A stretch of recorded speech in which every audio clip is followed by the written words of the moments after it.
Go ahead. All right.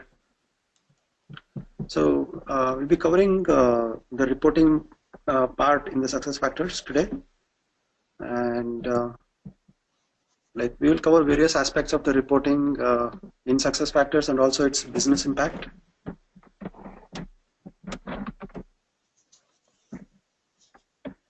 Coming to the reporting overview, like success factor offers like reporting across all modules, and there are different reporting options like charts or graphs to view the data. And the reports generally is viewed by managers, top level executives, or HR reps or administrators. And this presentation talks about different aspects of reporting in success factors. Like reporting gives managers or administrators high level view about the organization's workforce management processes. They can review various statuses of different processes and take some decisions, and also get to know the employee in their organization and each and every aspect of the employee and also their strengths and weaknesses. And it allows to view like as many like whatever their privileges are, they can view that much of information, and it could be delivered on demand and anywhere it is available, and it is up to date and real time. Coming to the types of reports, you have dashboards, you have list view reports, you have spotlight view reports, you have spreadsheet reports, you have classic reports, and also you have custom reports or ad hoc reports. So coming to dashboards, dashboards provides a summary level view of information in a graphical format, and it is majorly used by the managers. They can get a quick view on the data. It's a bird's eye view, and then also they can drill down to view detailed data as well. And then list view, it will cover it will cover information about like various factors like performance forms or things like that, and it will be on one topic generally, and it will allow the managers to drill down and sort through the data. And then coming to spotlight view reports, on demand, it is a graphical representation of the statistics of of one focused area, and all information is presented in easy to understand format, and it shows various graphs and about one subject, and managers can quickly check up and make decisions if they want to. And then spreadsheet reports allows in-depth analysis of pre-processes, and it allows like the data to be presented in the spreadsheet format, and generally anybody can download it and also analyze offline. Classic reports provides access to core processes and data within the system, and it could be exported as well. And like it can be used in external systems and reporting tools as well. And custom reports or ad hoc reports, like it could be relevant only for compensation, employee central, and recruiting objectives and succession data modules. And it is very intuitive, very easy to create your own custom reports across the organization. It's very flexible as well.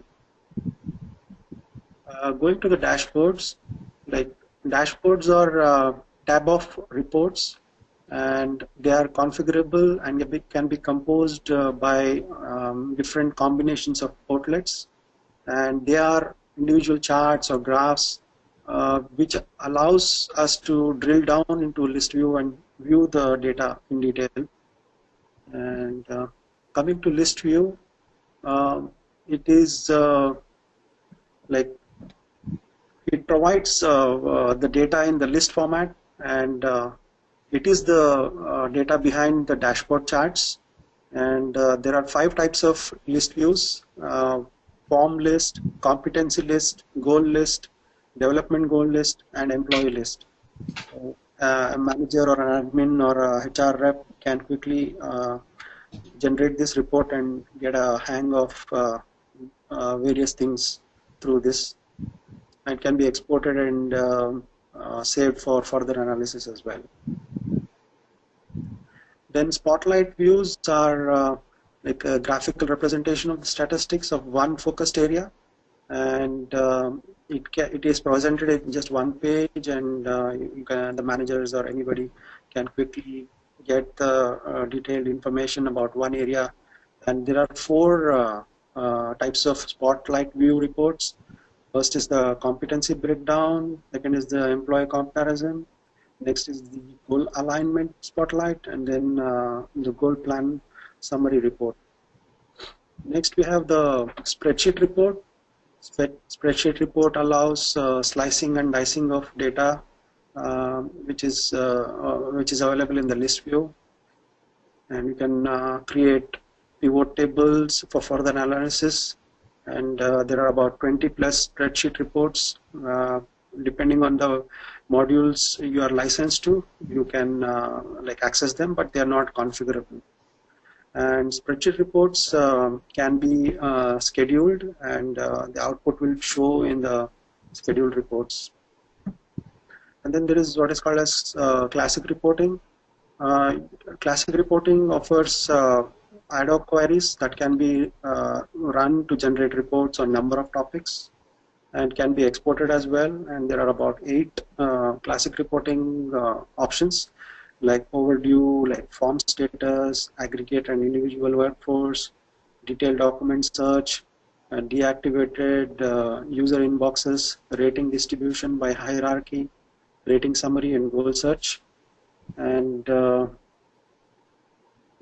moving on to ad hoc builder, this is the custom report which allows to create reports for various. And there are 2 roles basically in ad hoc reporting. Like first is the creator, which allows the user to create a customized reports, and the viewer, which allows the user to run reports and export data for the team or the group. And builder can choose, or a creator, whoever is creating this report, can choose what columns to be included or what filters to be included and run the report. And there are like for these modules, the ad hoc reports can be generated, mainly recruiting, succession, compensation, employee central, goal management, performance management, employee profile, and 360-degree feedback. And to create an ad hoc report, you need to navigate to a report analytics section, and then click on create report, and then navigate report analytics, and then click on ad hoc reports in the left menu, and then that will create a new report. And then Inform was a company which was acquired by SuccessFactors in 2010. Inform HR was an independent company who was leading in the workforce planning and analytics, and they had developed their own software, and which was acquired by SuccessFactors in 2010, as like they were not having that good analysis software. And then like they improvised a little bit, and then they provided as a package for everybody whosoever purchases the SuccessFactors license. And it allows easy access to transactional data, and it can do workforce planning, predictive analysis, strategic reporting, and also peer benchmarking. So it was available as an additional fee, but now it is actually as a package it is available. So that concludes the introduction to reporting. So you have any questions? You wanna show it in the system? Yeah. I do have some more presentations actually. Okay. Coming to dashboards, like SuccessFactors offers like dashboards to be created by using different portlets and also line of sight. Line of sight is the thing in SuccessFactors wherein you will be able to view whatever your reporting privileges. Like you will have privilege only for your department or a location or a division. Only that data will be visible and nothing other than that. So that is line of sight. And just a quick overview of dashboards. It will give a real-time visibility into performance and talent management data, and it can be easily configured with relevant portlets, and it can be made into a logical set of information. And it provides just a quick overview of how things work in the dashboards.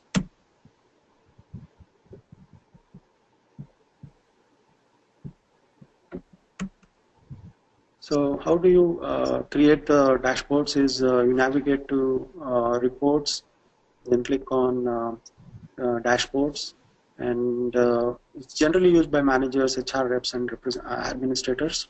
It offers one-page view with charts, graphs, and called portlets that addresses any specific questions about an organization, and they can be configured as per the requirements.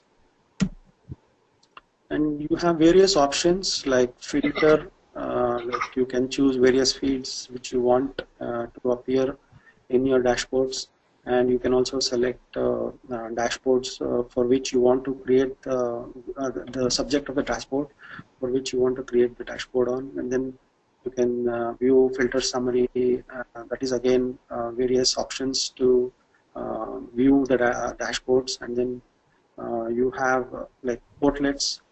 Dashboard is nothing but a combination of different portlets. So you can add multiple portlets to create one dashboard. So portlets are graphical representations of data, and most portlets have drill down capability to see detailed information behind the chart. And there are about 28 portlets which are available to create the dashboards. And then coming to details of the portlet, you have the title bar wherein you can view list view to get all the data behind the chart, and you can do search for the context sensitive help, which gives you more detailed information on the portlet, and then you can view the links specific to data, and then you can click on a graph and get detailed information behind that element. And then line of sight. It uses like advanced filtering model to allow certain users to see the data based on user's role. Manager can see everyone in their team from their direct report, like all the way down their hierarchy, and HR representatives can view only whatever they are responsible for, and matrix managers can view data for everyone. They have matrix reporting rights, and additional access that can be provided by detailed reporting rights, and which will allow users to view data across divisions, departments, or locations. And line of sight manager is one who will have rights to like report on indirect reports as well, and then like he will be able to see the information in for any employee in the dashboard. Like he can just go in detail and view whatever information he wants to. And then you can use the detailed reporting rights to get a more broad view of the organization, and can be like generally granted to a user by the administrator, and you can get access after that. So this concludes the presentation on the dashboards. You guys have any questions?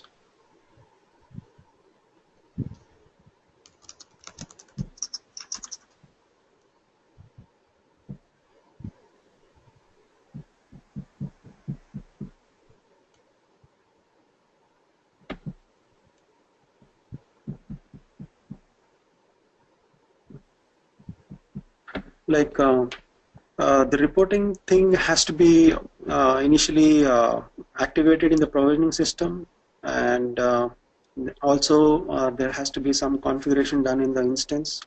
So we'll be covering those things here in the manage reporting permissions.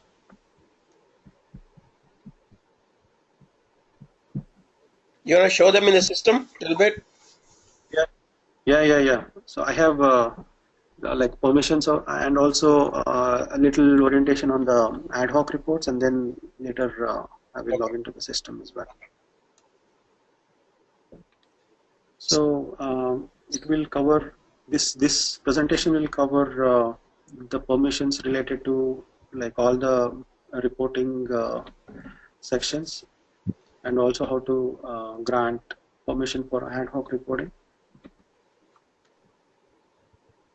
So you'll be able to view or generate a report only when you have certain permissions for the reports. So that can be provided by an administrator or SF consultant. So we'll talk about the default user permissions. So default user permissions allows the managers or at least one direct report and HR reps to access the dashboard, list view reports, and spotlight reports. Like access is bound by line of sight that is established in the data file, employee data file, and it cannot be revoked on an individual basis. And how to give the user permission is you log on to admin tools, go to set user permissions tab, and click on default user permission, and then like you can provide access by whatever reports you want to, and once you're like those permissions on which are purchased by you, as in whatever modules you have been purchased or licensed, only those modules you can provide access or detailed permission on.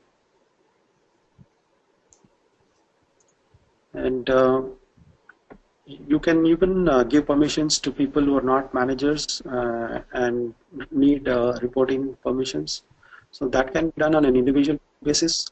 So what you do is you go to admin tools, click on reporting, and then go into dashboard, list view, spotlight view, report access, and you can give it for an individual user depending on division, department, location, or group.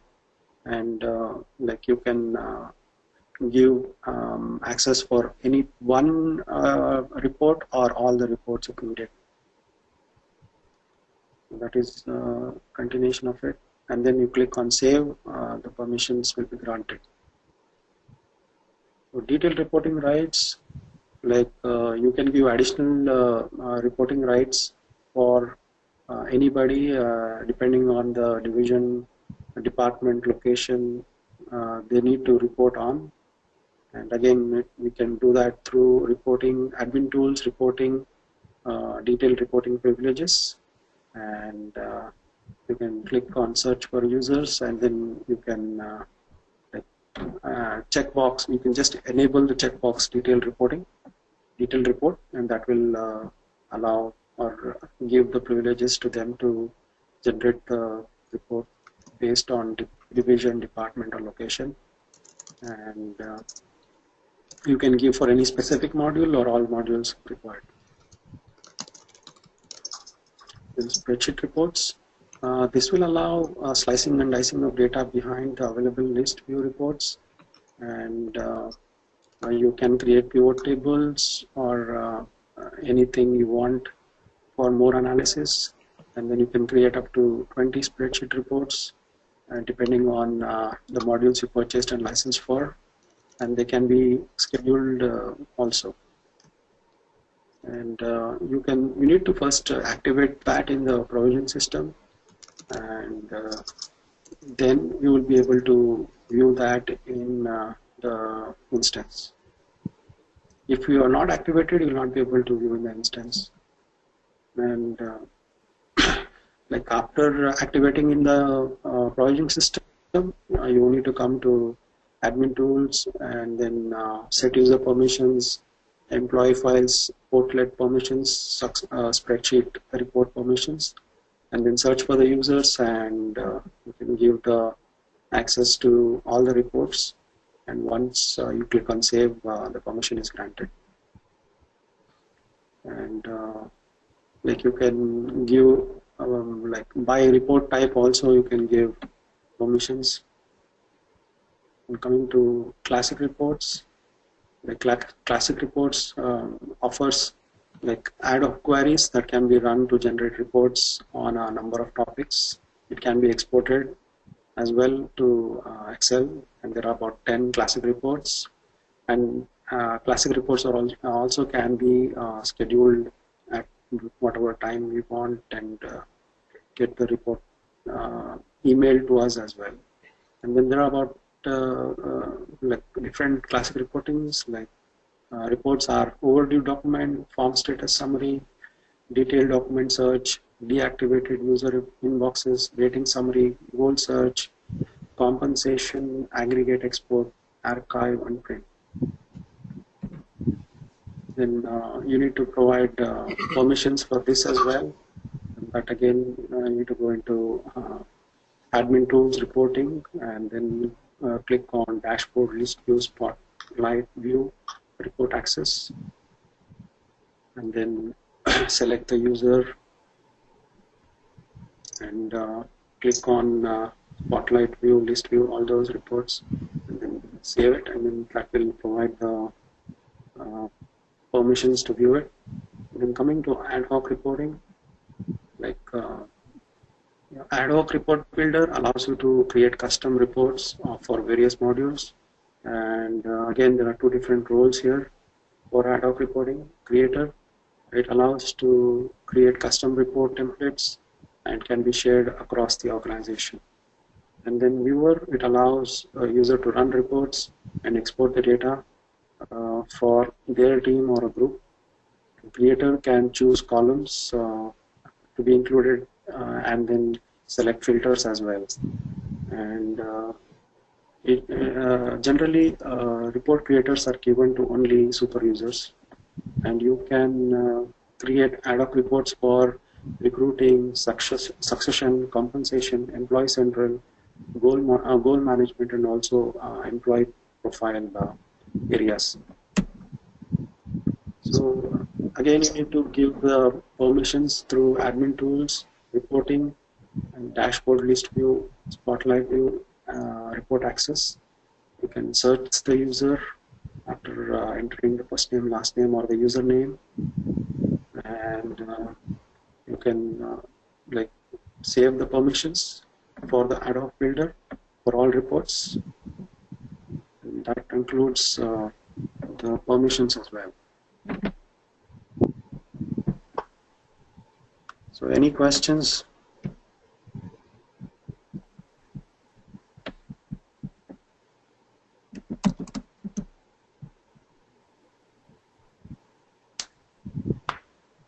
So Mahesh, this is Suresh. I have a question related to any complex reports. I know we may not be able to develop any any custom reports. If we want to develop in the system, how do we do it? Yeah, through ad hoc reporting, like that allows you to generate custom reports. Does that have capabilities of example I'm talking about is some ABAP report is developed in HR system, so where we can put many conditions as much as we could. We have the same capability. Yes, we do. We can do like I have another presentation on ad hoc reporting as well. I can show you that. Oh, okay. Yeah.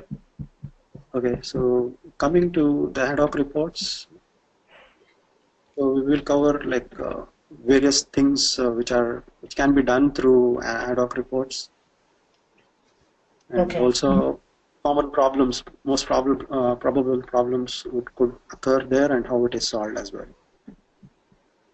So just a quick overview. So it is quite flexible and intuitive, and users can easily develop custom reports and share them across the organization as well. and can be permissioned to a specific user who can act as the report creator or just a viewer. So you can control that through permissions, and this will provide just a quick overview on the reporting part, ad hoc reporting part. So you have two roles, as I have already told, that there is the creator role and also the viewer role. Creator can create the customized report templates and share those reports across the organization, whereas viewer can only run the report and export the report that has been configured for their team or group. And it is available for all modules. Generally, whatever you are licensed or purchased for, you can generate the ad hoc reports. And like these modules currently support the ad hoc reporting, like recruiting, succession, compensation, employee central, performance management, goal management, employee profile, 360-degree review, calibration, development, and there are also reports related to role-based permissions. So it's quite flexible and very user-friendly. So you need to first activate those switches in the provisioning system. Only after that you will be able to view in the instance. And like you need to go log into provisioning and then go into company settings and then activate. Just enlarge this. So you need to you need to click on that. You need to enable the ad hoc report builder and whatever modules you want. And you can save it.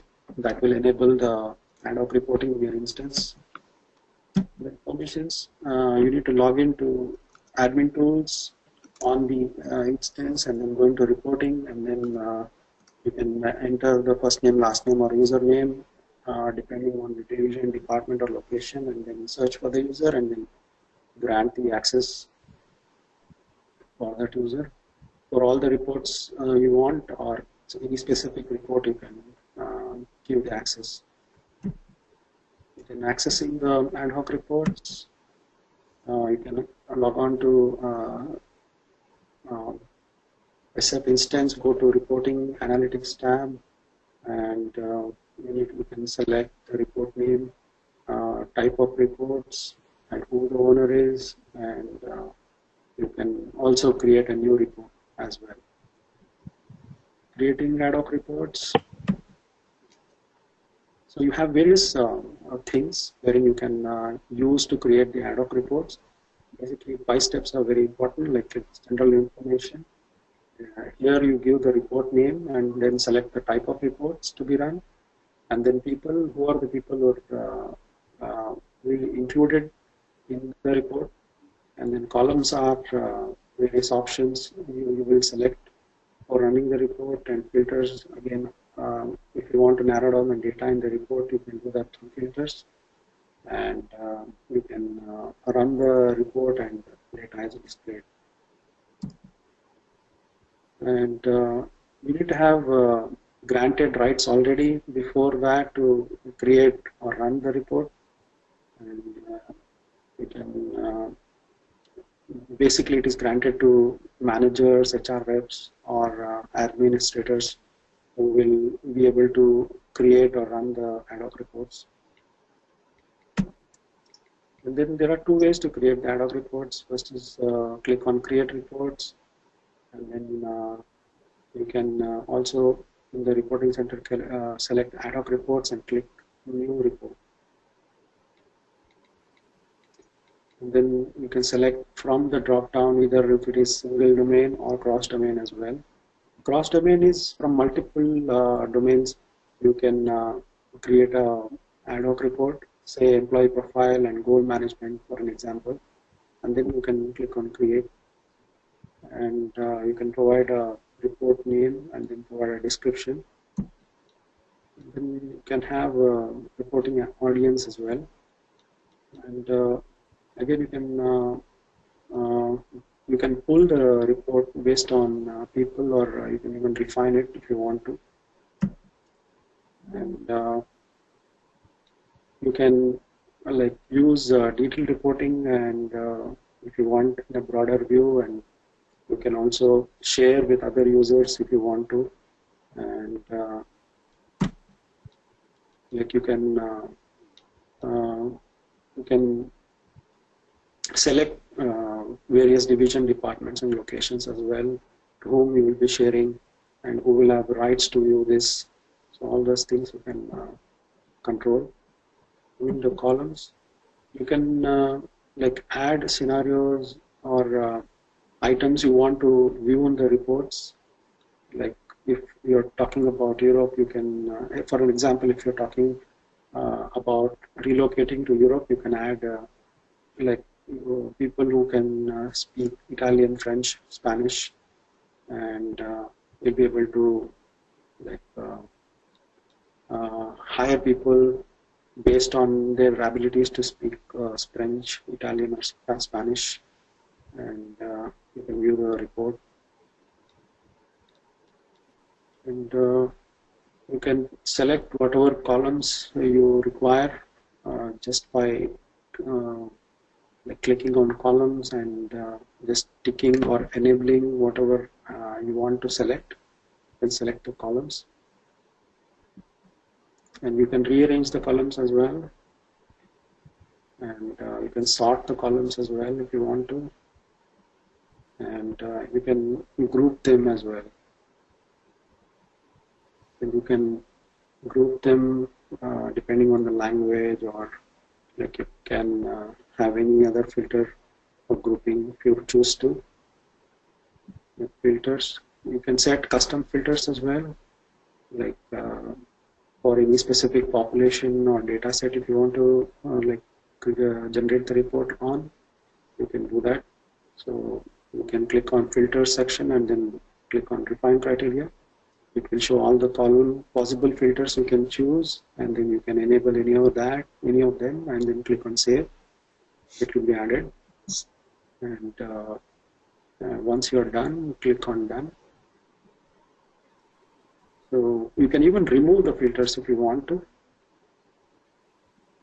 and once it is complete, you can run the report. So you can have different columns like first name, last name, title, hire date, language, all those things. And you can also refine the data, like only show only sales managers in that particular location. You can do that. And you can create templates as well. Like when working on ad hoc reports, you can control who will be running the report, what columns you will be needing, and is there any specific characteristic of data I need. So you can control what permissions exist for the user.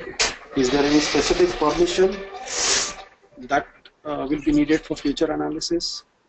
Do I need to refine anything further based on a business need? Who will be the audience of the report? Is there any preferred order of the information? And also control how will the information be presented. And you can also limit, is there any specific groups or totals within the report, and you can sort as well to review and interpret the report based on the organization of the data. So you can generate the results. So you can view all the data, and you can export it as well as per your need. If you want to go into specific page, you can do that just by entering the page number there into go to page, that column which is highlighted in 1. And if you want to close, you can close, and then you can also export it to CSV format. You can export it to Excel format. You can export it to a PPT. You can export it to a PDF as well. And if the most common problems in ad hoc reporting is like mostly they will say there's no data. So, but mostly it will be related to the reporting rights. So just go into admin tools, reporting, detailed reporting rights to see if user has permissions to view it, and if yes, like has the report been shared, which has the data, you don't have access to. If it is not shared, then you cannot view it. And it's a good idea to always preview the report and remove just one column at a time, not everything, and then preview it until you get the results. And if there are any filters, you can remove that as well until you see the report. And like same thing with the column. You can remove them if you don't view any data, and then just preview it until you see it. You will be able to see the report. You will be able to see the output. So coming to managing ad hoc reviews, like after the ad hoc report has been created and saved, you can generate it from ad hoc reports on the analytics tab. You can you can see, generate it online and view it. You can download it in a CSV format and view it, and also export it to Excel and view it. And you can take various options for the ad hoc reports, like you can run the report, you can save the report, you can edit the report, you can share the report, you can delete it, and also you can export it. And you can share it with whomsoever you want, and just give the username and select the employee, and you will just click on share. It will be shared to that particular user. So, most common questions: if the report creator has made some changes, will the changes be reflected in the shared version as well? Yes. Reports are dynamic, and they get updated automatically. And when the report viewer generates or downloads the report, all the changes will be reflected. And can a report creator unshare the report? Yes, you can unshare the report as well. And if you just go to action share and clear that for that user, the permission or the share which you have done earlier will be taken away. And can the viewer delete the report given by a creator? No, you cannot delete the report, because you've just been given a view access. You will not be able to delete it. And if the report creator has access to data across the organization, will the viewer also be able to view this? No, the report viewer will not be able to see the data for which he is not granted permissions for. And what if an administrator removes someone's access to ad hoc reporting and then adds back? Would they no longer see the data? As long as the user appears in the shared list, you can view whatever is re-established. So those are common questions. So that concludes the ad hoc report orientation. So any questions?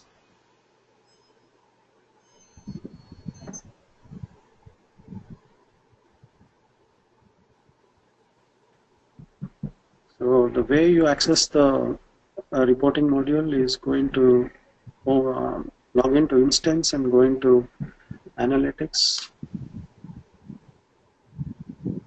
Then click on reporting section.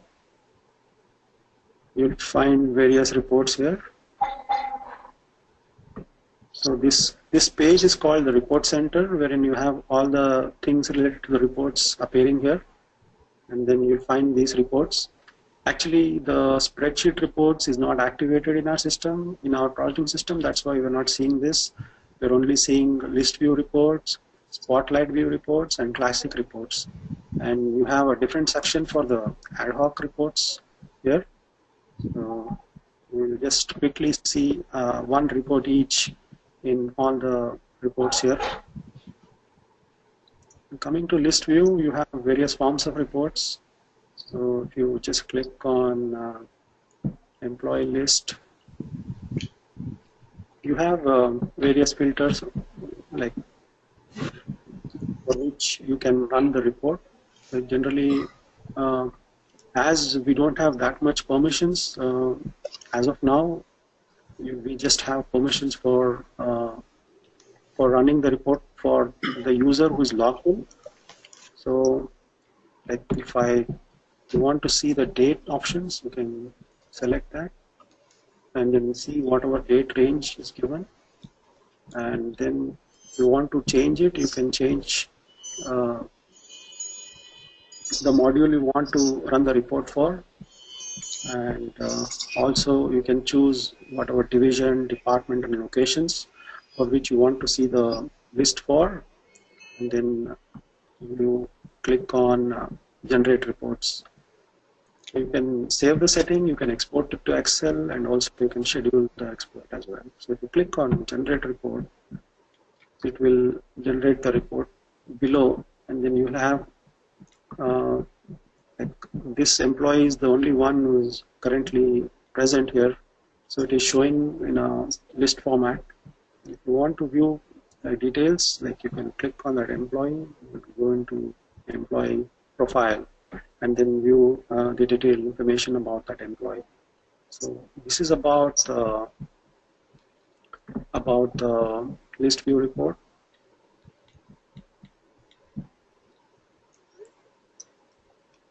And then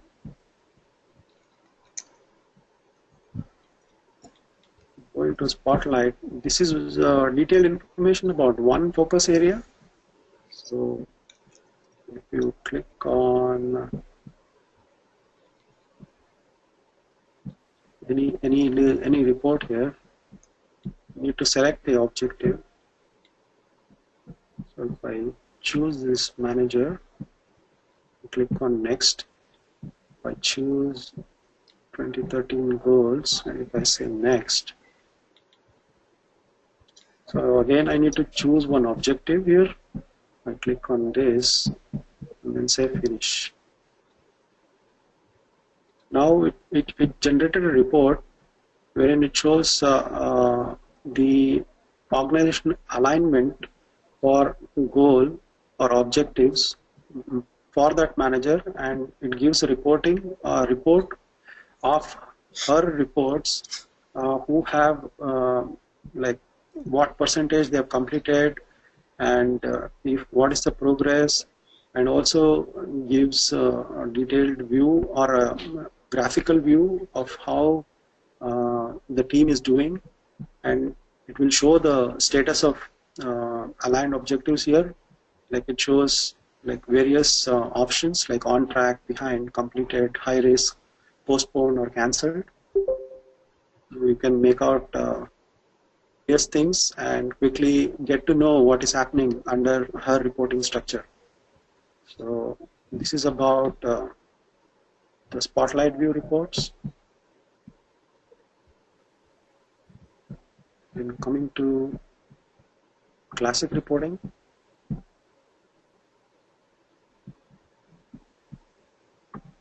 You can just click on overdue documents, just choosing something. You can choose any particular user you want to run for, or you can do it for the group as well. So if I put the user, and I've selected all here, and if I say generate, it will give me a report for that employee. It's a detailed report, which is a classic report, which will show detailed information of that employee, what is done regarding the performance goals.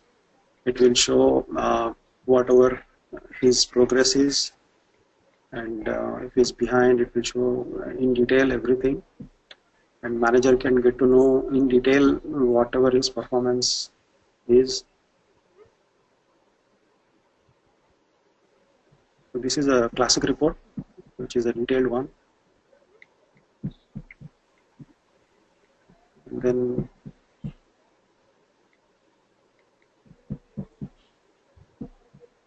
going to ad hoc reports.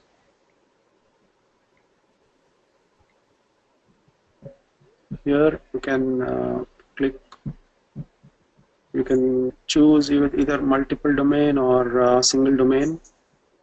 So I say cross domain, or you can choose single domain also. You need to select from the drop down what you want to select.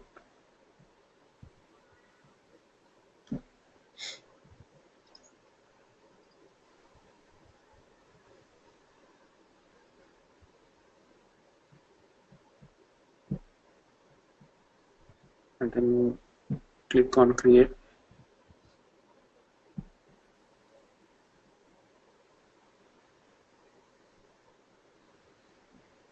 So you can just give some name.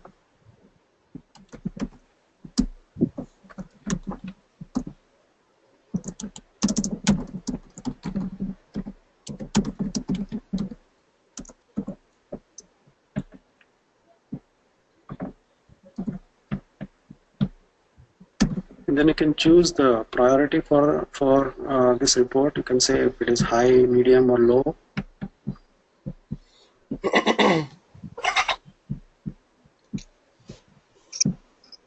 And then you can like first you need to save this.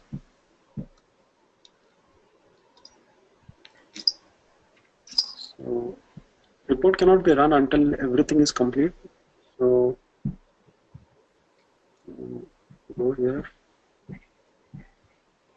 So you generally go to, you leave it as like logged in user, or you choose detailed reporting rights.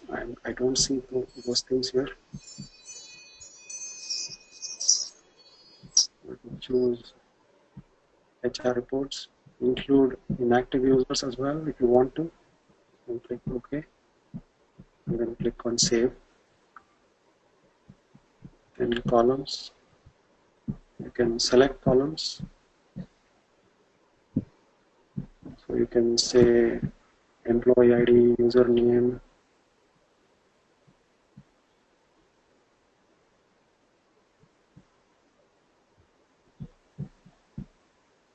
first name, last name,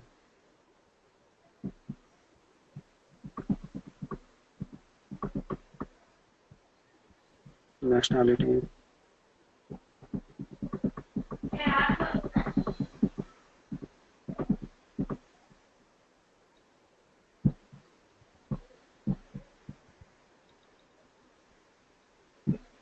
Click on finished and click on save.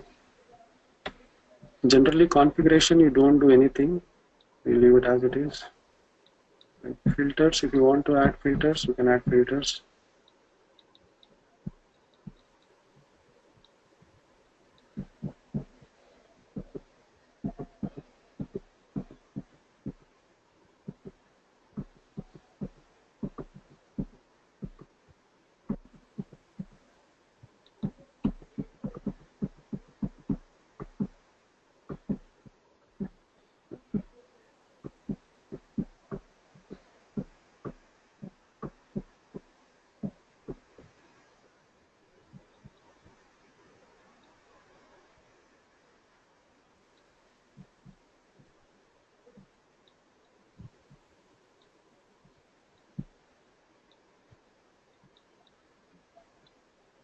So you can click on preview.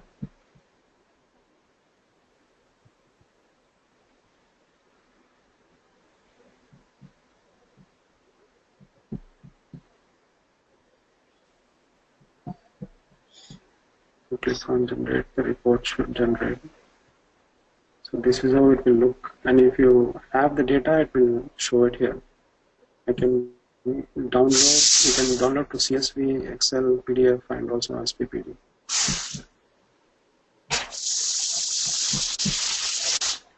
So this is about ad hoc reporting.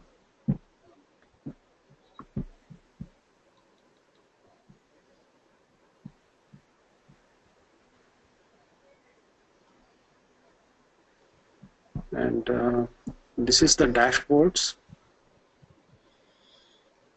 Like you can see, it's a graphical representation in one page about various things.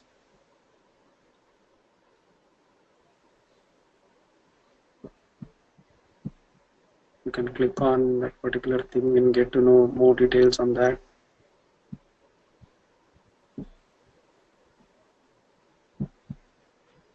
And since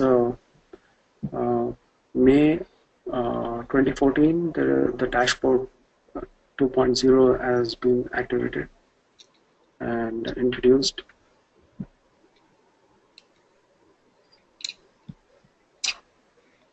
So this is an example of a dashboard for compensation modeling.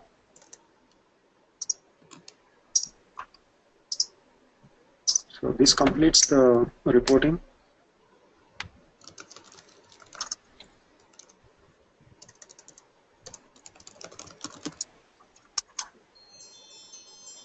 Hari? Yes, sir. I'm here. Yeah. Yeah. You can take over. Yeah, sure. Hold on. You can make me the presenter. Hold on. Make me a presenter.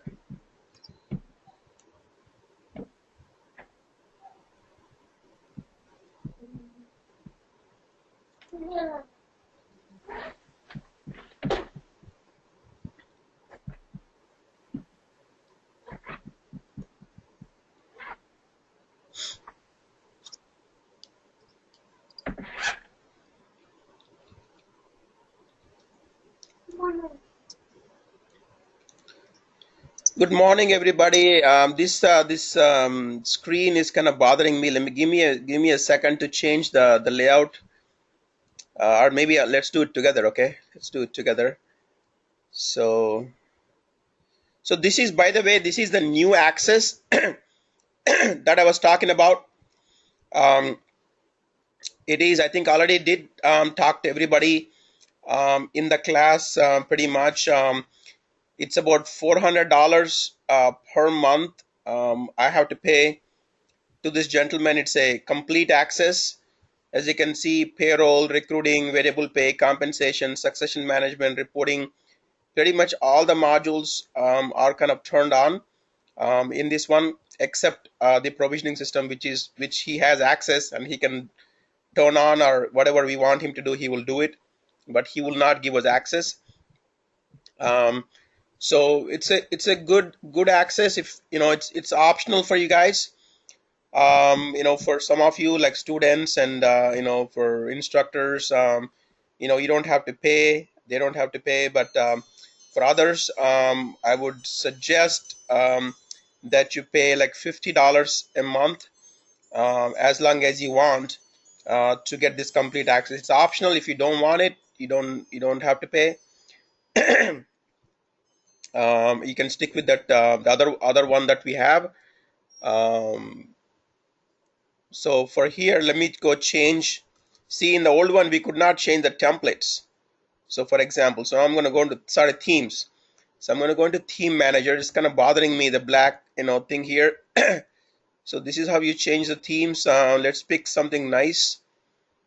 Any suggestions? Fiori style, crystal theme, interior. Try it out. Let me see. Waiting. It's not bad. Yeah. Nice to the eyes. Yeah. Nice to the eyes. Okay, so I'm gonna make the Fiori style thing. Okay. Save. So this is how you change the theme. By the way, we could not do that in our prior access.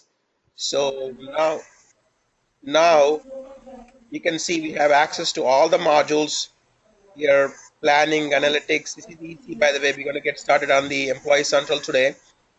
Company information, presentations, time and attendance, payroll, recruiting, succession, career development. This is they change. This should be goals here actually. So the plan here kind of changed a little bit. For us means myself and Mahesh to continue teaching all the modules as far as we can go, since we have access. And these instructors are very hard to get hold of. It's impossible even to communicate with them. They're so busy. They have projects. They're consultants. They're teaching, 100 different batches. It is impossible even to talk to them, these instructors. So let alone have them teach.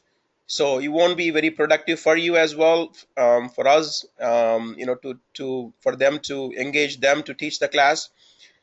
Even if we engage them, they probably wouldn't do a good job, because we know we took some classes with some certified consultants and it didn't go really well because they're just swamped with time.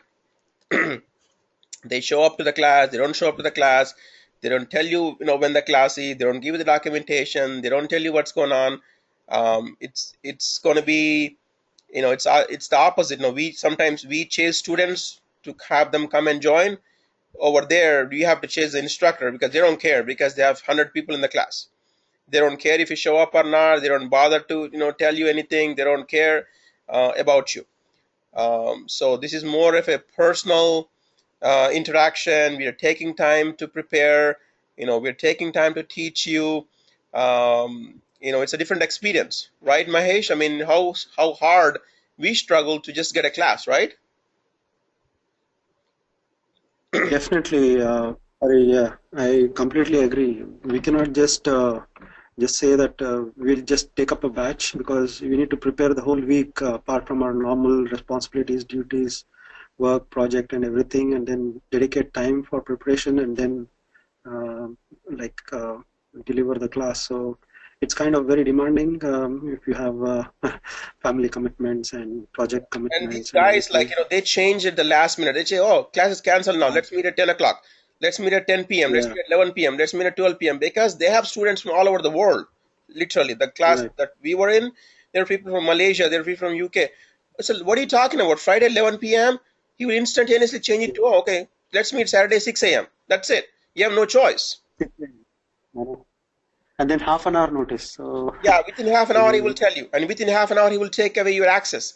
And sometimes he won't yeah, send you videos. Sometimes he won't. It's a struggle, and you need to experience that struggle, because it's very hard to get hold of. So the plan is for us to teach the class EC. It will be free for everybody, but you all have to pay for the access. And this is going to be the access. As you see, you still, I will send you the admin ID for all of you. I know some of you have asked me the admin ID for the old system. I will send you that. It's SF admin. Okay, and I will send you the password. I think you should already know the password. It's the same thing.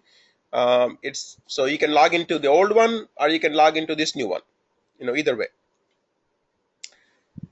So with that, let me get started on the EC, and I will give you an overview of what EC is, what it does, and let's proceed, one module at a time. So give me 1 second. Let me get organized here. Do you have any questions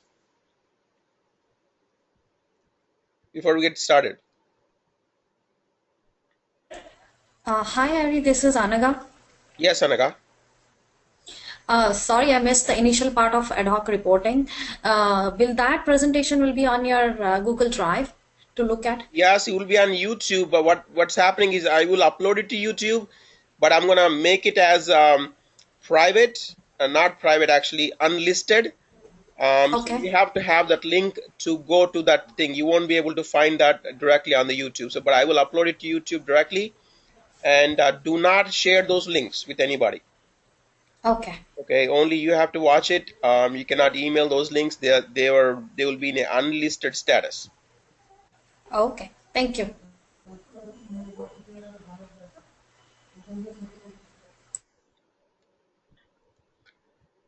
Let me get organized. Okay, here.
Okay, let's get started with the Employee Central.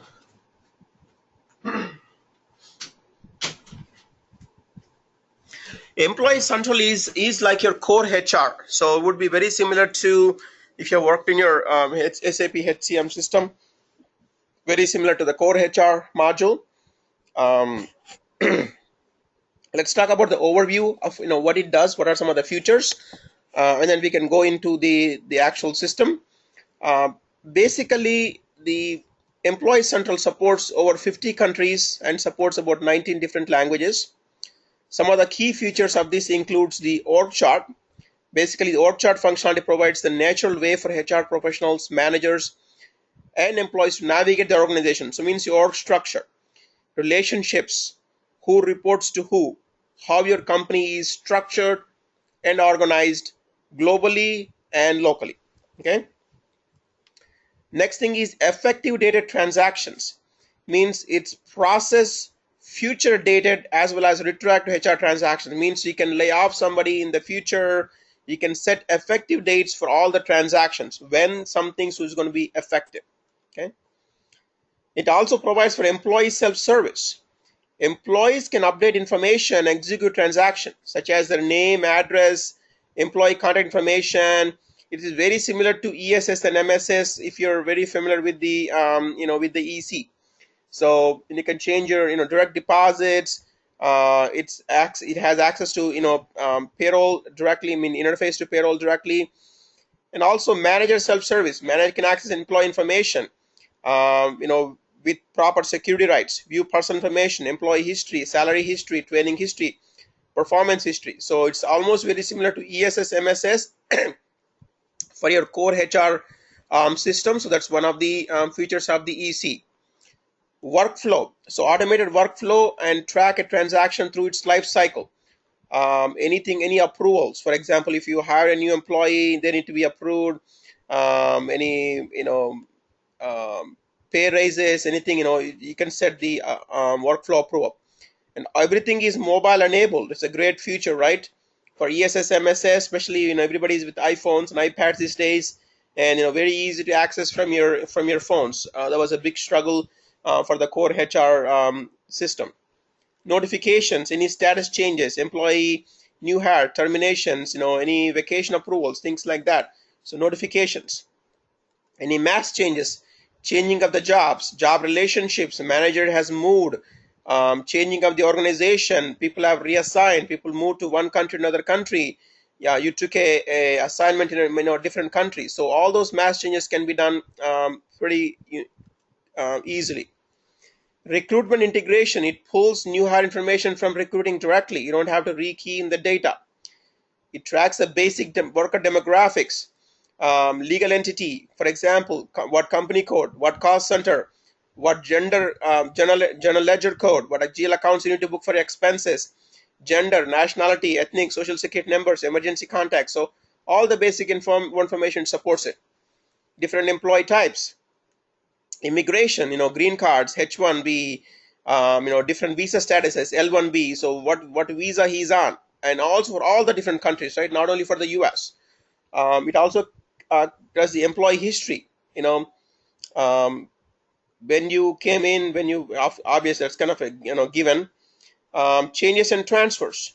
It tracks employees who are active, leaves and terminations, tracks employee transfers, transfer dates, leave of absence, global expatriate programs, promotions and demotions, terminations.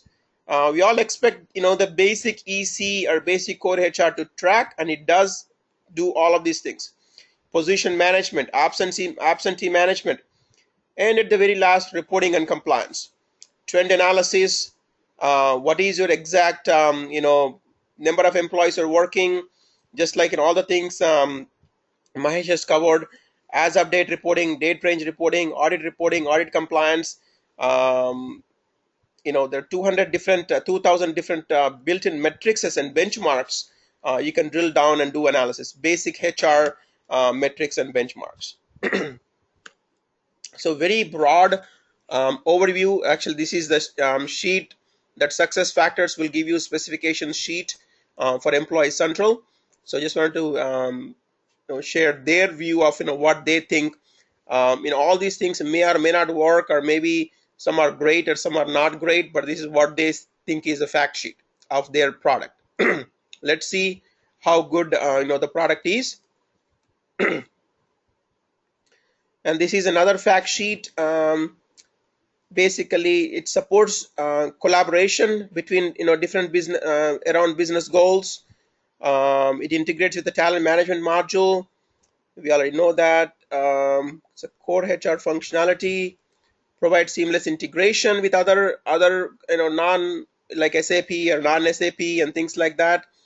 Runs on the cloud. We already know that. Designed for everyone. We already know that. So it's a different perspective of what Employee Central is.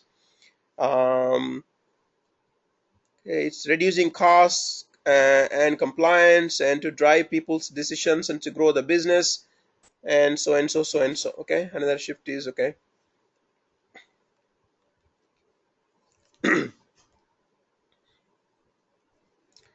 Very good. So I'm just going to close that part, and I'm going to close that part. I'm going to go directly into this guide. I already uploaded this guide to you guys.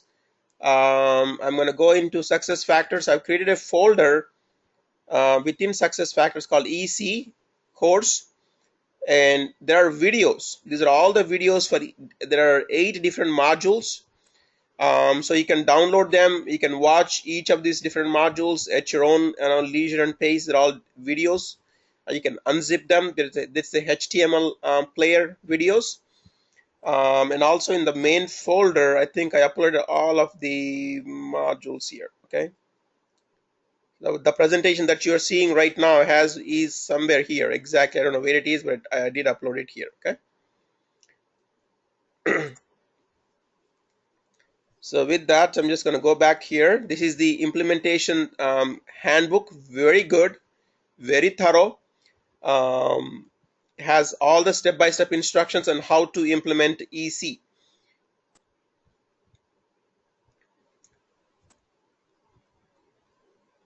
So I'm just going to go through this presentation first, and then flip to the system wherever necessary. So it's not going to be like I'm just going to run through this. I'm going to flip back and forth between this and the system.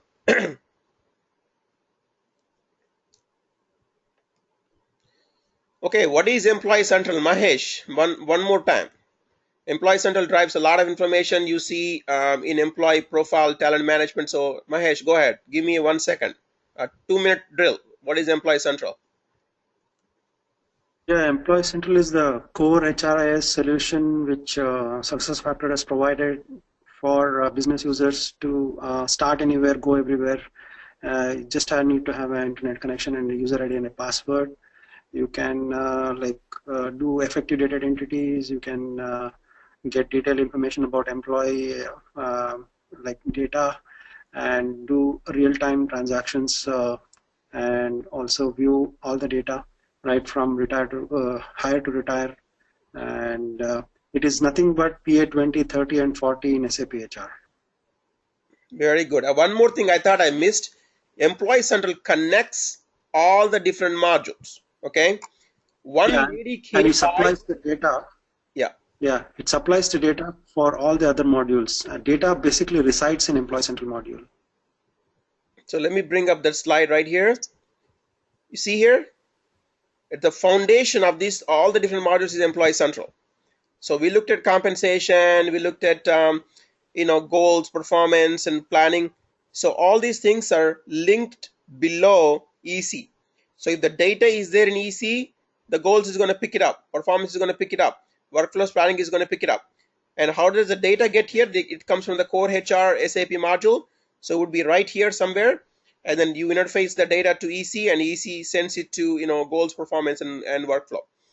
So somehow I've been telling this thing. One lady came by on Saturday for our in-house class, and she wants to learn HR and success factors together. It's the insurance company here locally, and some consulting company came and implemented their system, and it was completely mess. They did not apparently implement EC. They implemented goals, performance, and recruiting, and they have a core HR system, SAP, and they did not implement EC. So what's happening is that they're manually keying in information to goals, they're manually keying information to performance, and manually keying information to compensation, and then extracting the data and putting into their SAP system without EC. So when I told her, she said, "Wow, I mean, she was shocked that all this thing can happen without any duplication of data, that all these things should actually work seamlessly through Employee Central." So hope that is clear. This is like the Great. core foundation of all the different modules. You interface the data from SAP back to EC, and all the data resides here and then gets pushed back to here, to here, to here, to here, and then back here. Go ahead. Somebody has a question. Question, Hari. This is Anika. You mean to say that we need still? I mean, if we have core HR, Employee Central, in order to get the goals, performance, and the BizX, the modules to work, they need to implement Employee Central, though they have this core HR instance. No, not necessarily. You can implement PMGM as a standalone as well, and just have an interface between SAP and PMGM, and it should run on a daily basis, and it should fetch new hire data, and then separated data, manager data, organizational structure data, and then that will be good. So if you just have, you can do standalone implementation of PMGM, but there has to be an integration through an interface from SAP HCM. Okay, so that's the part that the lady was missing it. Either they should do the PI integration, or they should do the Employee Central. Yeah. Okay. Yeah, they can do a SAP PI or SAP add-on implementation, and then send the data to PMGM, but they have not done it, I think. So that's why they're manually uploading and keying data. Yeah. Oh, okay. Thank you. So the Employee Central implementation is a, let me see how many step process it is. It's actually 14 steps. It's listed as 13 steps here. Yeah. Last step is leave of absence need to be also added into this. I think it is not there. That's the only step missing here. Otherwise, everything else is there. Yeah, all the steps are here. There's a 14-step process. All the steps are clearly listed. The very first step is creating a new account in the provisioning system. So basically, currently we do not have access to provisioning system, but provisioning system access is pretty straightforward. It's not like your SAP configuration screen. I'll show you how the provisioning system looks like. This is how the provisioning system looks like. This is the company ID, company name, account number, and when you log in, this is how you see the different access for the provisioning system. Basically, it's a lot of switches. So do you want to use performance appraisal smart form? Do you want to use writing assistant? Do you want to use admin? So it's nothing but just a whole range of switches that you need to start enabling them to turn on some features on and off. You can just enable everything, because it looks like in this instance everything is enabled because this is a training system. So all the features are enabled. For example, if I go down, compensation management, you turn on the compensation management, you use the compensation form UI version v2, enable compensation, Excel, offload edit. In this case, allow compensation administrator to export compensation plan activity. So that functionality has been disabled. It depends on the choice of that company. They can enable that, they can disable that. But the provisioning system access looks like this. What they're saying is a step one, get provisioning system access ID, log into the provisioning system, and turn on the features. For example, here, Employee Central, nothing has been turned on. So here, as a consultant, the very first step is you go in there. Effective data platform. Do you want it or you don't want it? Of course you want it. Employee Central, you want to use Employee Central version 1, action driven, and Employee Central V2, event reason derivation. So you want to do, Employee Central V2. You want to enable uCalc or no? Hide Employee Central V2. So all these different steps or checks, you have to go through one at a time and say, before I implement this thing, do these things apply or do these things don't apply to my implementation? And you have to go through this thing and turn them on or off as we go along. Enable benefits, requires, for example, in this case, enables the attachment manager functionality, enables IT declarations, enable fiscal years, enable position management, enables dependence management. So all these features, typically if you are implementing it, I would say 90% of these things have to be turned on and some don't have to be turned on as we go along. But we can kind of go through this thing at some point. Only certified consultants get access to the provisioning system. That is the reason why we don't have access at this point. Hopefully one of you or some of you will have access to this thing pretty soon. As soon as you get certified, SuccessFactors itself will give you this access. Our companies, company account managers or company sales managers will have this access, and if you're certified, you can go ask them the access, and then you can start managing this thing. So that's step 1. And step 2 is creating the super admin. Super admin is the SF admin who has access to the admin tools within the system. So that step has been created for us. So I'm already logged in here in the admin tools section. So I can now create other admins, or I have access to all the administrative side of the things. So one first step is just to quickly add, super admin is the first person who will be logging into the SF instance, so that is why he has to be created first in the provisioning system. So after that, he will give detailed reporting rights for himself or reporting privileges to himself, and then do creation of users and do user management after that. So it's very important first to create the super admin in the provisioning system, and then log into the instance through that ID for the first time.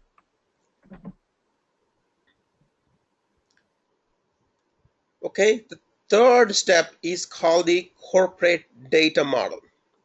What is a corporate data model? This is a standard SuccessFactors delivered data model.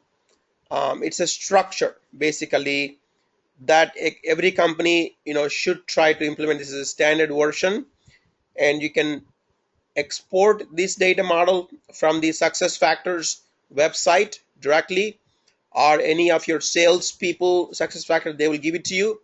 And I have it with me because I imported that into the from SuccessFactors version. Basically, the data model here is an XML data model. If you do not know XML, if you do not know DTD files, and if you do not know the XML editor, I would recommend that you take some time and learn about XML. We will also show you a little bit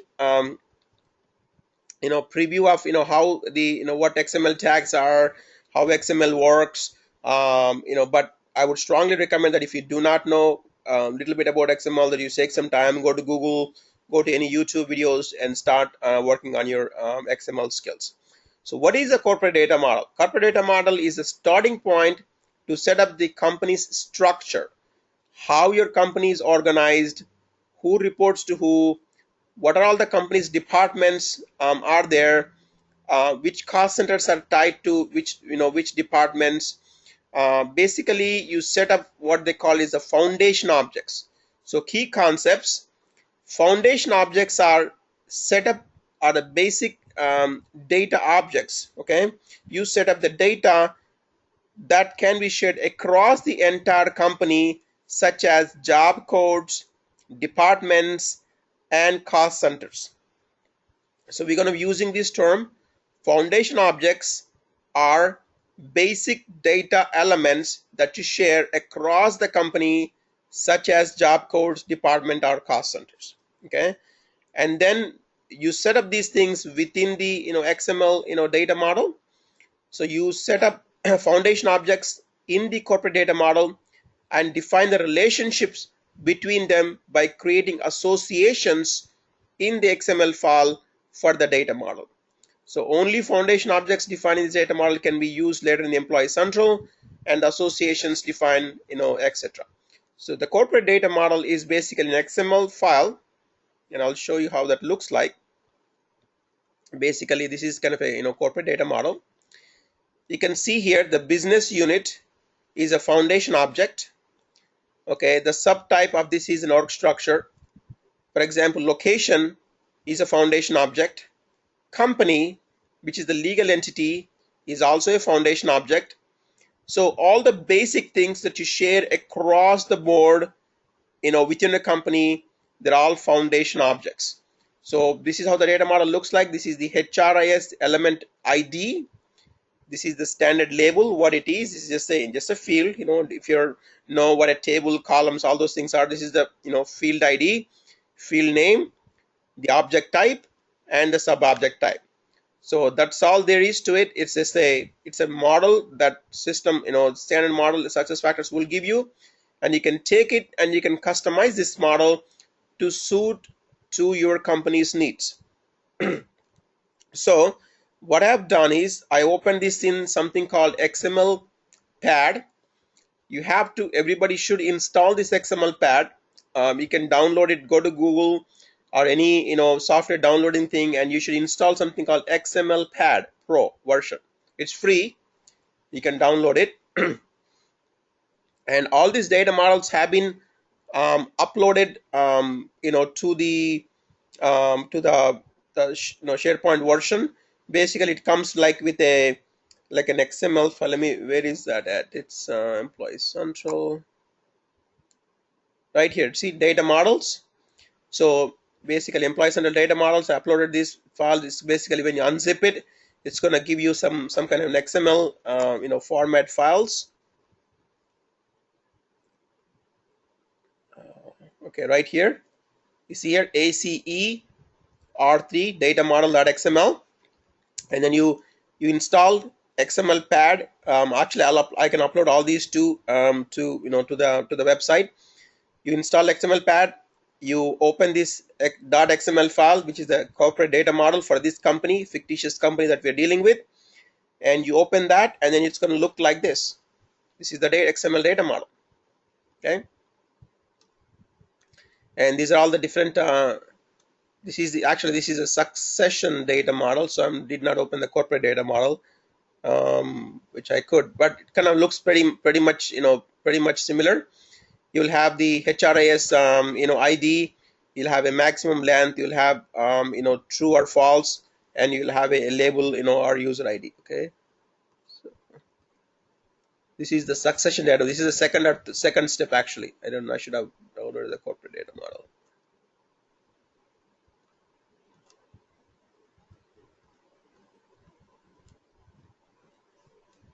Okay.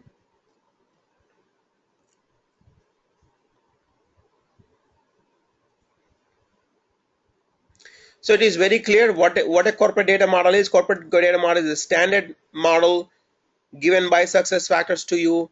You can download it from the website or any other share SuccessFactors what's it called, consultants shared portal partner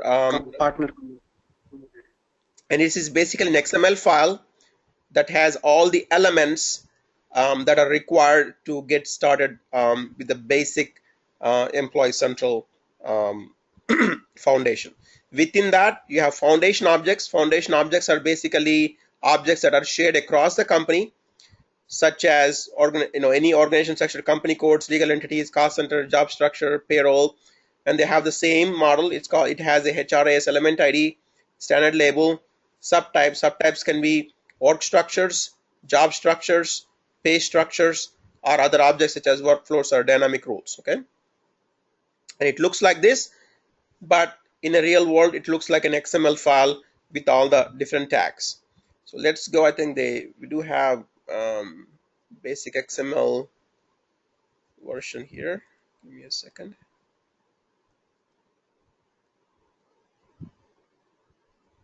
Okay, so this is how XML files look like. XML files are nothing but tags.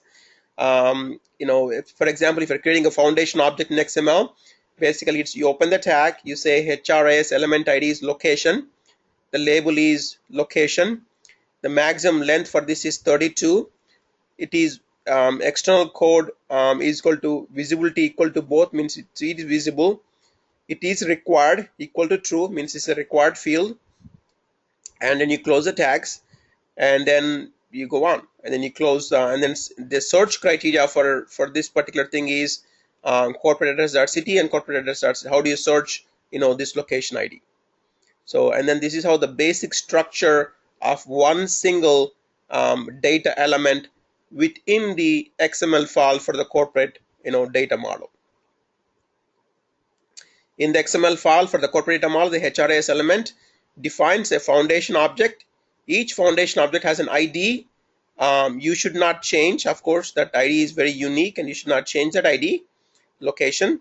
The label name can be derived from the ID, and this is the label shown on the UI. You will actually see that this one, whatever label you gave, not this unique ID. And you can also search this using any corporate address city or search. Okay, so that's a basic concept of an XML. And XML, your corporate data model is made up of XML, and you can import that. You can import and upload using. You can upload this corporate data model in the provisioning system under the succession management selection. If you're doing the corporate data model on the corporate data model, import export corporate data model. Another key point here is you can only import or export these data models in the provisioning system. Okay, that's the key. You have to download it, modify it, change it to your own company, how you're implementing it, and then upload it back into the provisioning system, and then you'll have a standard data model that your company would need. So the first step is the corporate data model. Talked about that. So let's go back.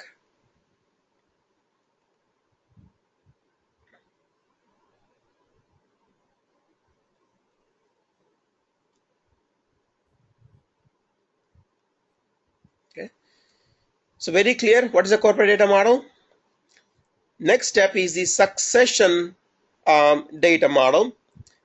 Basically, let's go to the page number 46.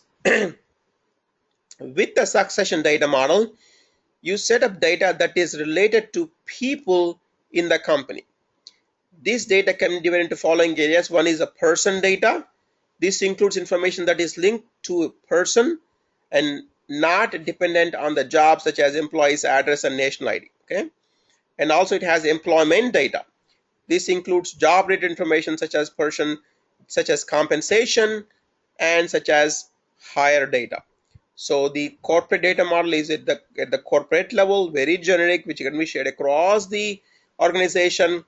The succession data model related to people within the company, and this data can be divided into person data and well as employment data. Person data such as social security number, okay, his address, and employment data his compensation and his hire. This is unique to a person in a given company.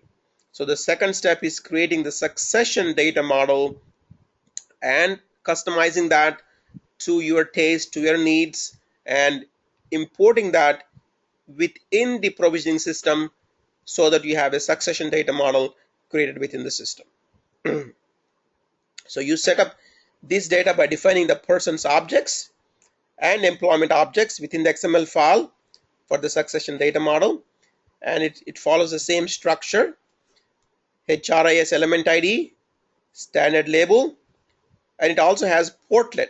So each HRIS element and its field is shown as called portlet on the UI, and it also has the data object type, which is basically succession data model, which is a person object. So this is how the structure looks like. For example, it's a person info. The standard label is biographical information, and it is the portlet for this thing is, this is like a small portlet that you see when you log in. It's called the biographical information, and the data object type for this thing is called person object. And the next one is personal information. Again, same thing, it's personal information, and this is called person object.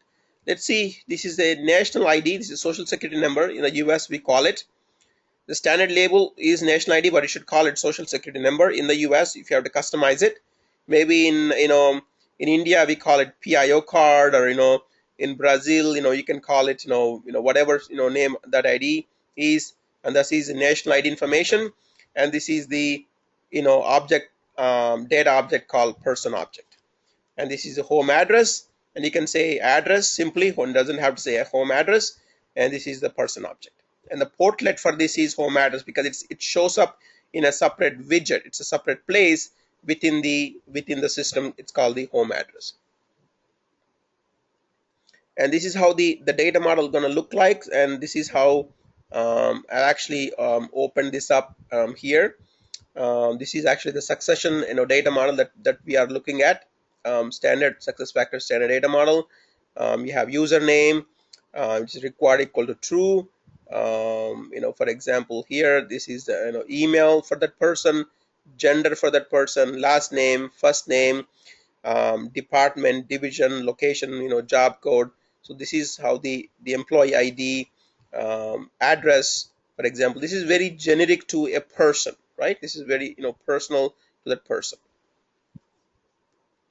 Just to quickly add, data models provide they are similar to info types in SAP HCM, and they provide structures to capture employee details, and that will basically tell you what are the properties like length, like can you edit the field, and all those things can be controlled through the data model. And the corporate data model will help to capture the information related to company, like location, job information, organization, salary rules, business rules, department, and various other stuff. So it's basically providing a structure to capture information. The data model does that. So and has various elements in it. So that's how you modify it as per your customer requirement, and then upload it to the provisioning system, and that will be seen in your instance. Very good. I can see here the succession data model. It's very person specific, right? Username, last name, job title, function name, very person specific. And the corporate data model is very, as I said, this is a corporate wide level. Let me see if you can open up the corporate data model. Just give me a second. Mahesh, maybe you can keep talking. Let me see if I can open up the corporate data model in a second. Yeah, as I said, corporate data model holds all the objects that will help to capture information for the company, like company location, legal entity, or the job information, pay scale grade, pay scale group, pay scale category, and then pay scale range, and various other information can be captured in the corporate data model. As in, it will enable to capture all the data related to the company in the corporate data model. So it basically provides you a structure. So whatever is relevant, whatever fields are relevant, you go to the XML file and alter it. And there are even custom fields there. You can add some custom fields, up to 15 custom fields into that, and then upload it. So it is succession data model or corporate data model is a group of objects that provides structure to build organization or employee specific details. So that will provide your like foundation for capturing data basically.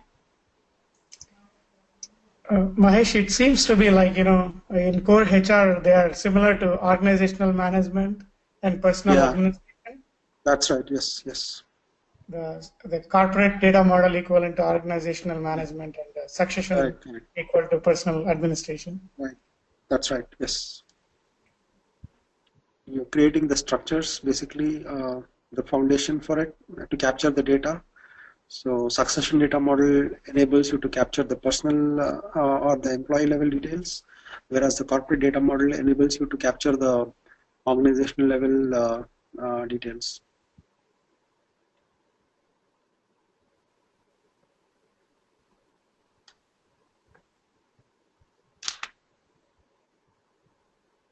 So Mahesh, this is Anaga. Yeah. So we have to download the corporate data model and succession data model from the provisioning system, then modify it and then upload it back. Is that how it is? No. Actually, you need to download it from the partner community or partner portal, and then sometimes you will have your account manager or your sales manager will have got that. You need to get that and then like do the modifications and then do the uploading in the provision system. So, yeah, upload it in the provisioning system. Yep. Okay. I still don't understand what the concept is behind this, because anyway it's gonna be like a standard XML format, right? They just have to use it and build on that. Right. So, like, what is the basic thing is it provides you the structure. Like, as in, not every company will have all the fields relevant mentioned in the XML. So you can edit it, tailor make it as per the fields which is being used currently in the organization, and then make the changes. If there are some custom things need to be added, add it and then upload it to the provision system. So that fields only will be available in instance. So that is why you use the XML file or data model initially to create a foundation or a structure based on which you will be capturing the details of your employer organization. So that's why data models is used. In the old way, this is nothing but tables, collection of columns and tables. Okay. I mean, they're creating this thing using XML file. There's nothing more to it. If a company wants to use standard ones, you don't need to do anything. You download it, upload it. That's it. Okay. Got it. So, legal entity, for example, here, this is the corporate data model. Division. Do you want a division? Of course you want the division. Of course. Do you want the cost center? Of course you want the cost center. You want the location group? Maybe. Of course everyone wants a location. You want the corporate address? Of course you want a business unit. So if you don't want any changes, you just use vanilla import upload. Okay. And if you want something very specific, just I don't know, like for example, the basic minimum is something, it's called national ID. There is we don't call it national ID here. We call social security number, right? Make those basic changes. Okay. That will come in the country specific corporate data model. I think we'll touch it a little later.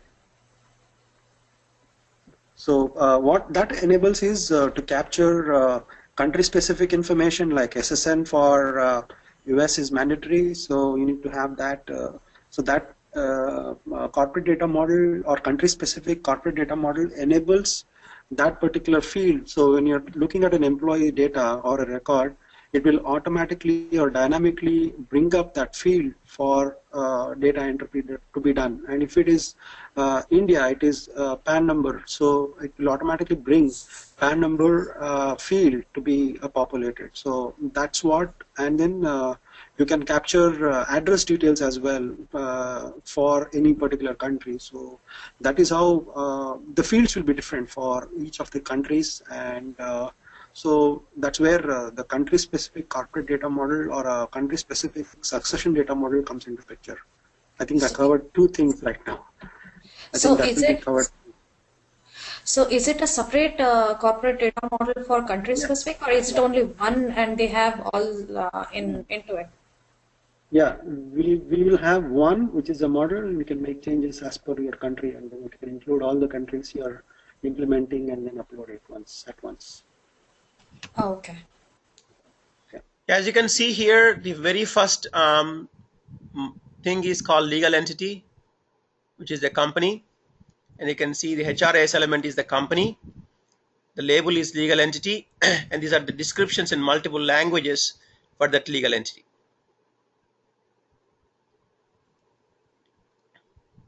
And then it can shows, is it maximum length is 32, it is visible, required equal to true.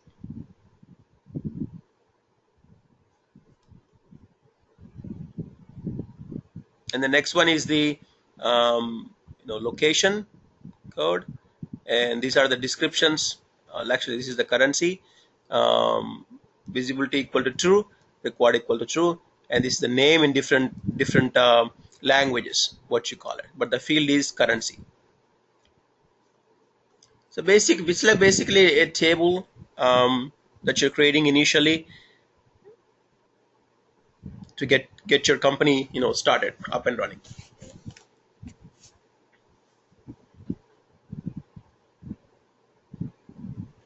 Okay, so for your practice, you cannot do these steps because you don't have provisioning access. We don't have provisioning access. This has already been done for you guys, so you don't have to worry about it. Maybe when you go into an implementation somewhere, if you're a super consultant, after you're getting 4 or 5 years of experience, maybe you'll get to do it. But for now, for the all practical purposes in the system that you have, you cannot do this step. It has been done for you, and you just use it.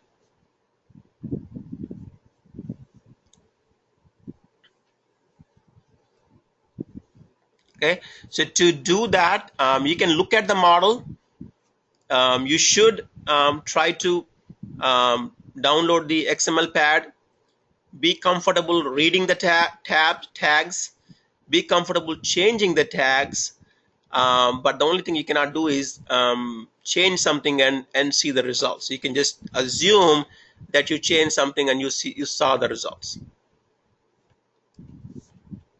But I would strongly encourage you to do every other steps.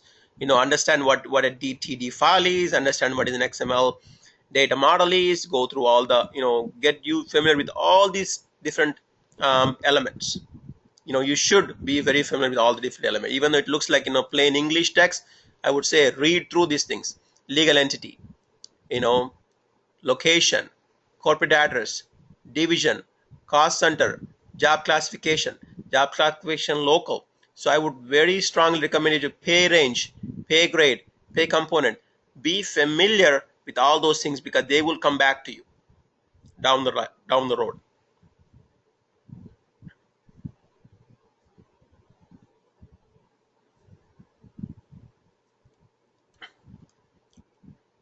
So this is the corporate data model, and this is the succession factors. I think this is the I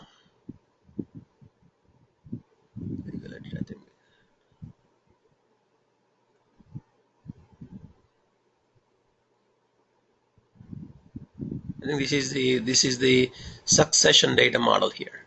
Yeah, address. You see address 1, address 2, street name, postal code, zip code, right? City. This is the succession data model. You can see here. And there are custom ones that you can create. You can see custom. You can change it to anything that you want, any custom fields.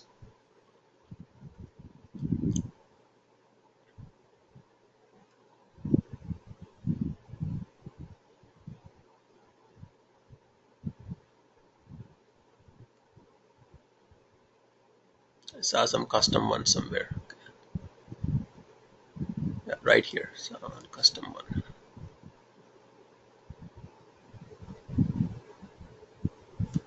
Okay, right here you see HRIS custom string 1. That's a field ID. This is a perfect one to change it to whatever you want and use it as you wish in the system. So this is how you customize certain fields. within the system. You can make it visible. You can extend the length. You can make it required or not, and you can change the label to for example, I don't know,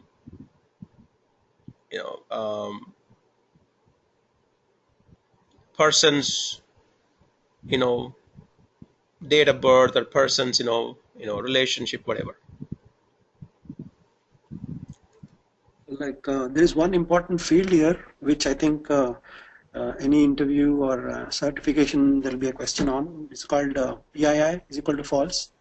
That means this particular field is not sensitive, and if it is sensitive it will be true, and then that particular field will appear in asterisks. So that is encrypted. That will not be available like our SSN number in US or the PAN number in India. Yeah, if you are preparing for certification, you need to know every single thing. Show trailing zeros. What is this thing? You have leading zeros and trailing zeros, right? So false means you will not show any trailing zeros. Allow import, PII required. So you're going to be you have to pay attention to a lot of these details if you're sitting for certification.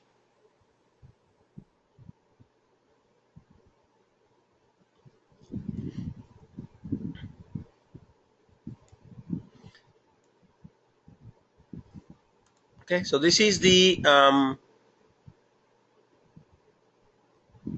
let me go back here.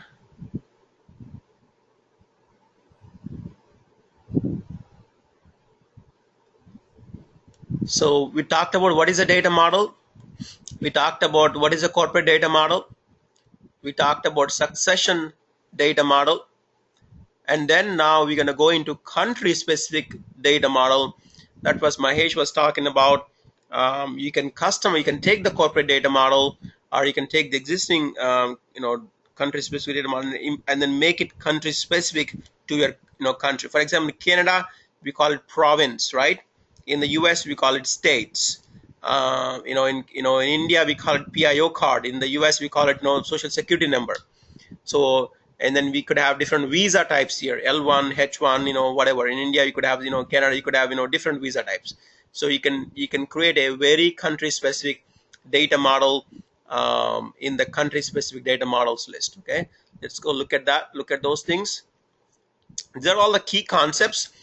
You need to really, by end of the day, you need to understand what is a foundation objects, what is a generic object, what is a corporate data model, what is a succession data model, what is a country specific data model, what is it mean by a pick list, and what is basically an XML tag, and what is basically a DTD file, and how do you import, export these basic things. The assignment for you is to write up just like other assignments some of you did. What I'm going to do is create a blog on my page called Verity Solutions. You would submit your assignments directly to the blog, so we can all see it. So you don't have to email me. You just put it out there, and I'll just create, it's called assignments blog, and you just write up in your own words what did you understand about data model, what did you understand about corporate data model, what did you understand about succession data model, in your own words. So because EC is this is where you're going to be taking certification. There are certifications for PMGM and other things, but they're very easy. Goals, compensation, I think EC is a little bit difficult to crack the certification. I think this is where you need to get a certification. This is where the real jobs are. Okay, EC is where you need to pay attention to. And then we would like you to write the assignments, directly put it in the blog, so everybody else can see it, and you can see others' work, and then learn and then prepare for the for the certification. I think certification is about $500, right, Mahesh?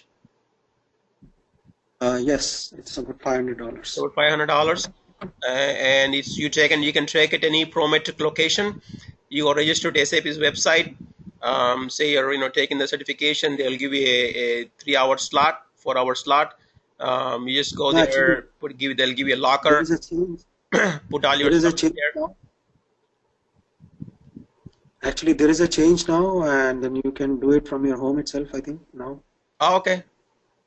Wonderful. So you can take it anytime you want. How do And they know if you can you take my test? no. It will be like monitored through the webcam. Monitor the webcam. Hmm. But you can sit before me, right? I mean, how No, do they no. know? Oh, they'll check your ID. Yeah. So somebody will log in remotely, and then they will check what you're doing on your system, and they'll be watching you, and you need to take the test for 3 hours. Oh, they'll be watching you. It's not a question. It's not um. Huh.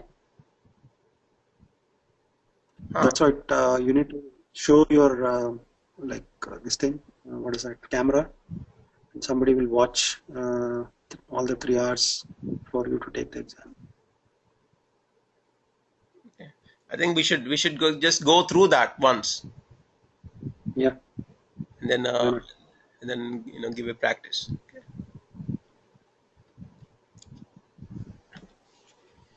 Okay, with that, let's jump into the system. Just give me a couple of minutes. You guys want to take a break? Let's take like a 2 minute break, quick bio break, get some water, and then we'll jump into the system and see how this all these things gonna look in the system. Okay.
Okay, is everybody back? Yes, sorry. This is Annika. Yes, sir. Yes, sir. Okay, so EC is right here in the employee files, and you can see here there are a lot of options in EC. Automatic manage transfers, configure charts for key figures, configure employee files, customize employee central, define employee fields, define ported permissions, import foundation data, import translations, import export data, manage data. So there's a lot of different things. I think the one thing that the key thing is here is the manage organization pay and job structures. That's what you see. Either you can search directly, or you can just go directly into this particular section, and you can see here create new. You can see location group, for example, location, pay group, pay range, job. These are all the different things in the corporate data model, right? So cost center, dynamic role, frequencies, these are all the different things that we saw in the corporate data model. So these are already imported for you. So all you have to do is cost center, for example, has been created. You have to create, click here to access cost center. Okay.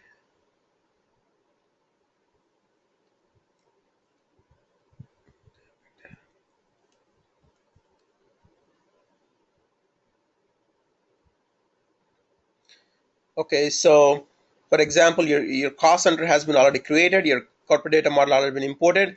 Here you're actually creating a brand new cost center. So you create a starting date, you put in the cost center code, you put in the name of the description, you say it is active, you put in the cost center hierarchy, you put in the cost center manager, and then you save it. So it is actually creating the data for that data object that you already imported into the system in manage organization pay and job structures. So this is basically your corporate data model. So we can go ahead and create an experiment right there later. Let's go back to the admin tools, go back to employee files. Oh, this is painful. Okay.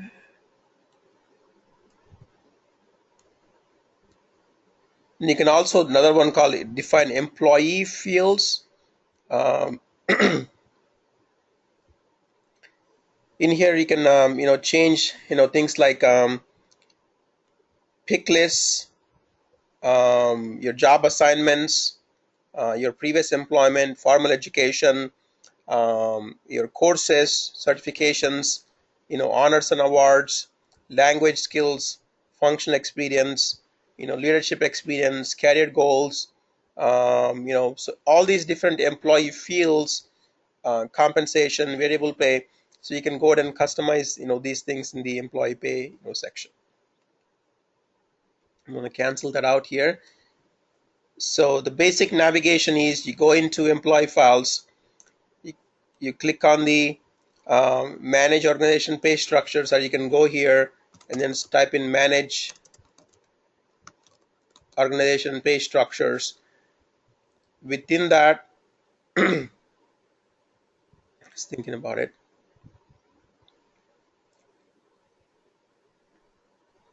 you actually go ahead and create the data for the data model that you have actually imported. Create new, and you can create all these different things: pay codes, components, event code, cost centers. So we'll experiment with these things when we're actually creating and completing our projects and assignments at a later time. So if I have to go back here, we looked at what is a data model. Data model is nothing but a structure which has collection of all the different fields that we need to import, and it is made up in XML. So for our test purposes, the corporate data model, section data model, I think even the country specific data model has already been imported for you into the system. We don't have to do anything. You have to create basically the basic data. And there are foundation objects. Foundation objects are basically used to set up data stored across the companies, across the entire corporations, the job codes, departments, and cost centers. We looked at that. What is a foundation objects, how to create those things. Let's go back. Employee Central.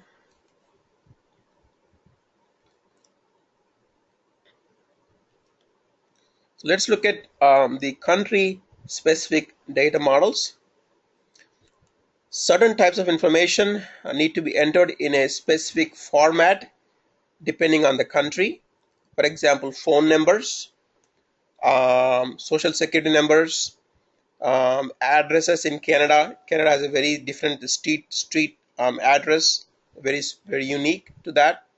So you can set up the very thing called country specific data model, so you can reflect country specific differences by defining the which fields are country specific.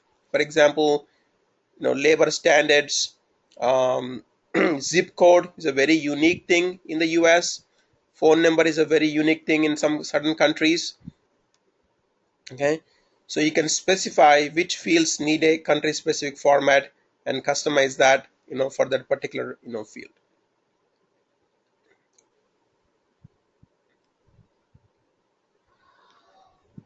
Let's look at one of these fields here.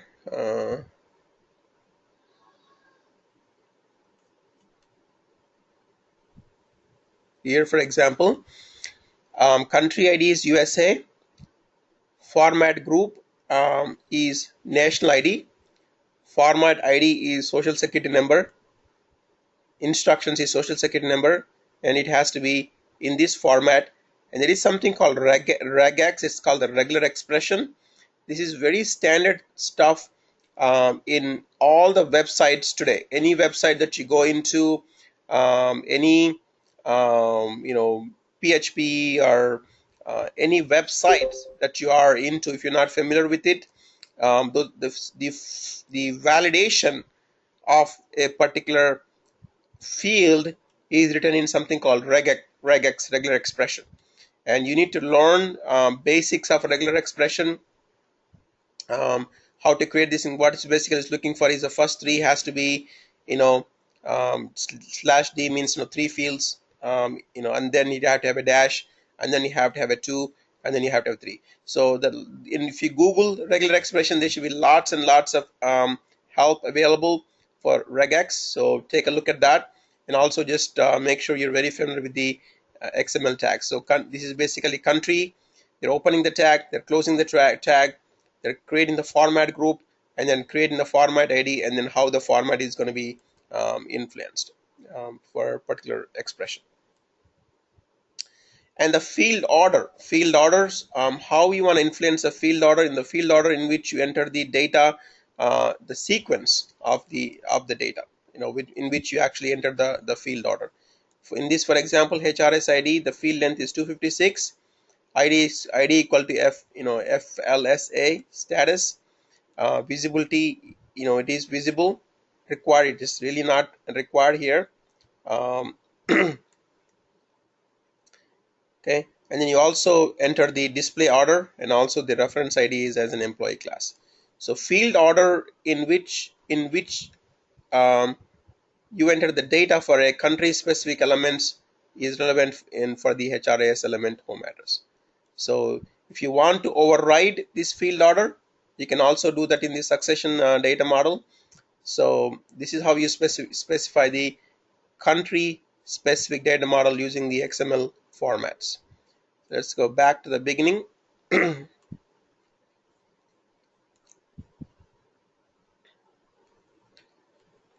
talked about very step is creating the provisioning ID. Step 2 is creating the super ID, super admin ID, because within the provisioning system, logging in as super admin and then creating other admins, creating the corporate data model, creating the country specific, creating the succession data model, and then creating the country specific data model. Okay, and all the data models are available right here in this data models RAR file. I will upload it. You can see all of them. Let me see. Yeah, right here. You can see here. You can see corporate data model. You can see, it's a different corporate data model. succession data model, and there should be a country specific data model here as well. I don't know why. Okay, and there are event rules, and there are propagation rules, and there are workflow rules, all in the same data model. You can expand it, get familiar with all the fields, with the structure of the data.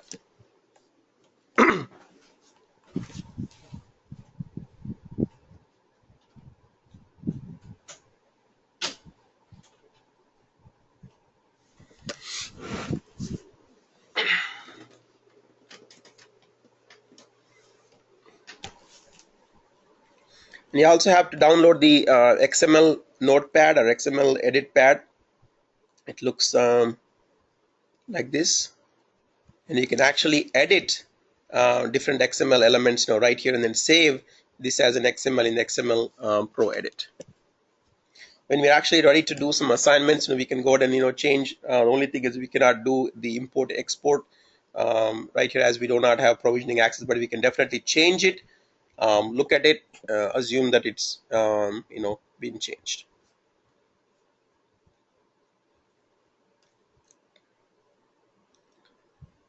Okay, any questions so far? Good intro to the Employee Central so far.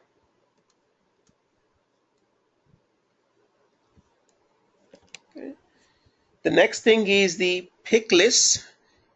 Pick lists are nothing but drop downs, or values that you see whenever you do a drop down menu in any of the fields, like countries. That's a pick list. You can see a list of all the different countries we just saw. And how do you change those things? Let's say you don't want to see 260 countries, right? So how do you change the pick list? Pick list determine the information that gets displayed when a drop-down menu is clicked for an object defined in the data model. For example, country, job code, location, pay scale, whatever. So first you have to define the object in the data model, okay? And then for that object, when you do a drop-down, pick list determines information that gets displayed when you drop down the menu. So if you have done the web programming, or if you've done any development in any of the objects, this should be pretty familiar concept for you. It's called the drop downs, the menus, depending on your different programming languages, basically the values that you see in the pick list. There is a map. It is nothing but F4 in SAP. Go ahead. You get different options to choose. Yeah. It is nothing but F4. If you for any particular field, if you have F4, do F4, you'll get all the options. So that is what this pick list is. Okay, let's go look at some pick lists here.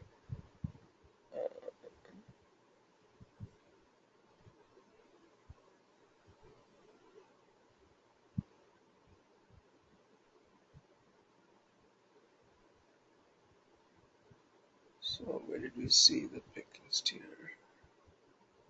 Yeah, so basically actions or employment statuses. Yeah. Things like that. Yeah, right here, for example, parent cost center, statuses. So basically, this is a pick list, active, inactive, or who is the cost center manager. Whenever you dropped it, this is a pick list. What can be shown in a given data structure. So master pick lists are available at this location. We can download this file to get started. So basically all the information, countries, locations, zip codes, time zones, all the different basic things are already available. You can download it and you can customize it to your format. And master pick lists are available in XLS format, basically a spreadsheet format, and you can save it to a CSV file format. Change it in any spreadsheet editor. For pick list, you can import engine expects a pick list table to be specified with the exception of the following. So you can say address type, event code, or job relationships, and you can then import these pick lists once you're done with it, so it gets displayed. You can do the you can do the pick list management in the company settings, in the pick list managements, and you can import the pick list. Let's go look at it. In our older system, we did not have this information actually. We could not see the pick list management. It's typically in the company settings, right here called pick list mapping, and pick list management. So if I go into the pick list management, you can export data. I can also import data into the pick list. I can browse the pick list. I can right now export it. I can submit it, export it to a pick list format. We'll show that to you. This is pretty easy to do. We do have access to import pick lists and export pick lists, and then show you the change of how this can be done. We'll do that in the next class as an assignment, or one of you can actually help us out. You can also import a pick list. You looked at the XLS file, saved it as a CSV file, you made the changes to the master pick list file, and you can import it, and you can go back and actually see the results for any drop downs within the system. Okay, so that was in the company information.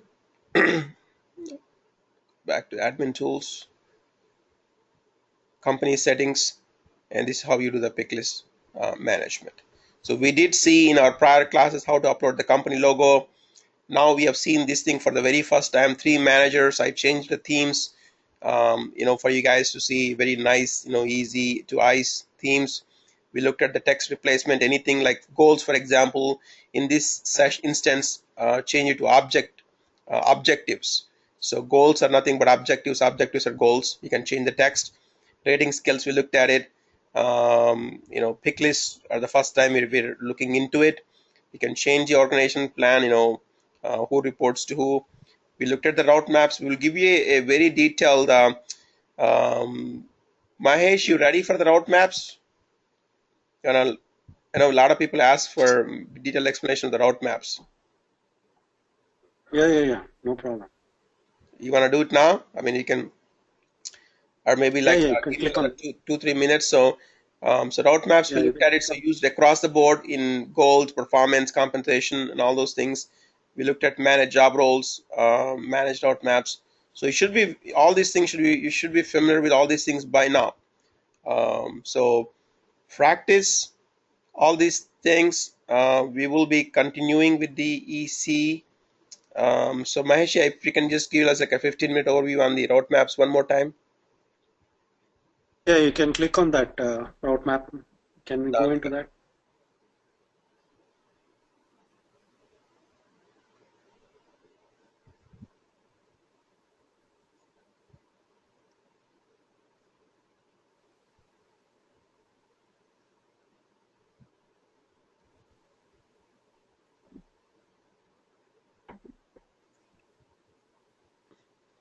Looks like somebody using it. It's pretty good. Okay.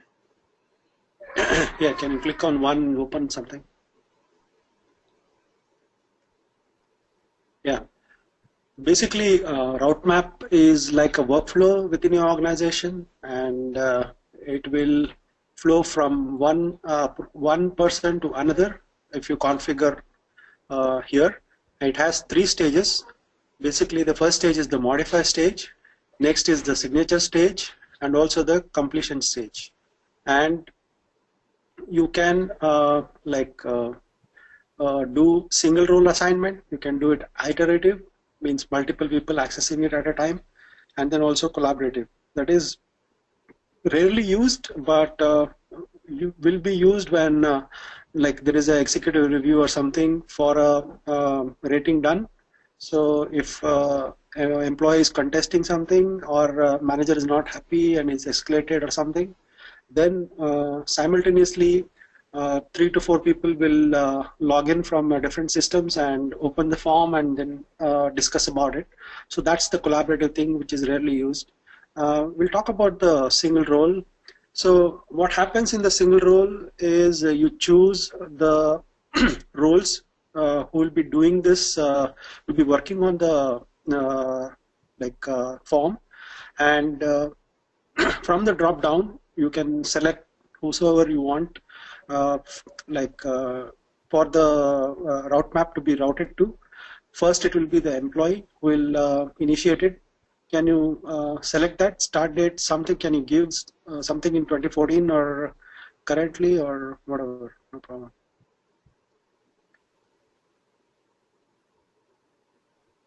Yeah. So the start date is when the form will be effective, and depending on the requirement, you can enforce the start date as well. Say the form is already ready before 5th and is available in the system. Anybody can access it before like 4th of May. But if you enforce the start date, until that the start date is reached, that is 4th May, it will not be shown. But if it is not enforced, the start date is given as 4th, and then the form is ready by 1st, any employee can access that. So it will be there in their inbox, and then they'll be able to see it. And they'll not be able to exit it until it is 28th of May. So that is the exit date. And also the due date is you need to complete it before the 2nd of June. And then you can send it to next stage on that particular due date, and then it will automatically send it. If you select that checkbox, it will automatically send the form to the next level validation. So that's about that. And also you can tell who will be editing it, who will be entering it, who will be sending it to the next step as well. So you can do all that, and then once the employee enters everything, it will go to his manager, who will do the review, and then he will send back with his comments. The form will come back to the employee, who will read the comments and then say is okay or does have a one-to-one discussion, and then sends it back to the manager. And then manager now completes the form, as in puts his signature and sends it back to sends that to HR, and the form is completed. So an example of this is we already showed performance management template. So you log in as an employee, the template will be in the inbox. You put in your goals and put in your rating, and then submit it for manager review. And the manager logs into his inbox and then gets that in his to-do list. He'll go into that details and he will put his comments and send it back to the employee. And then again the employee logs in and then goes to his inbox. He'll find that item, and then he will be able to sign it off. And then it will go to the manager, and then he'll put it to completed. So this is the whole process. So let me know if there is any doubt in this. Can you explain these things? The iterative collaboration.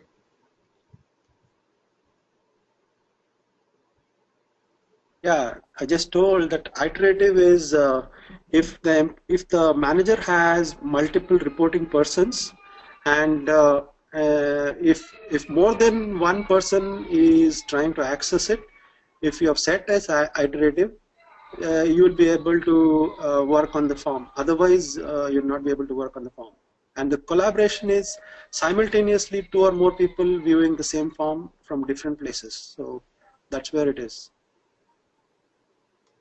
Okay, very clear. Right here, look at this.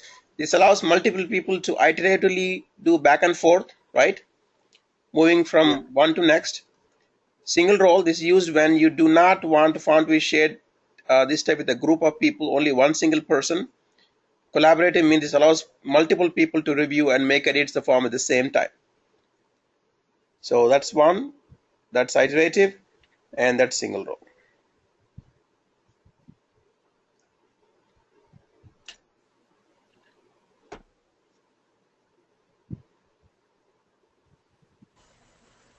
Mahesh, quick question. This is Anada. Yeah. So when there is a review going on between, when employees, submits the performance review and it is viewed by the manager. So do you select the single role or iterative? Yeah, it's generally single role. Okay. Yeah, single. I mean, you can use a single role, and you can send it to the manager. You can't send it to but iterative is just going back and forth. Okay. one step at a time. And then it's the same thing here.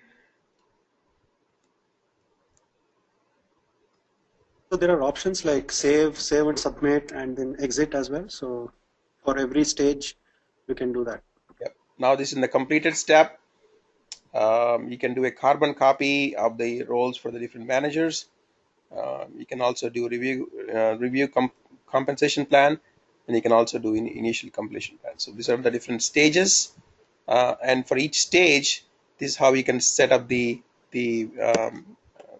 workflow.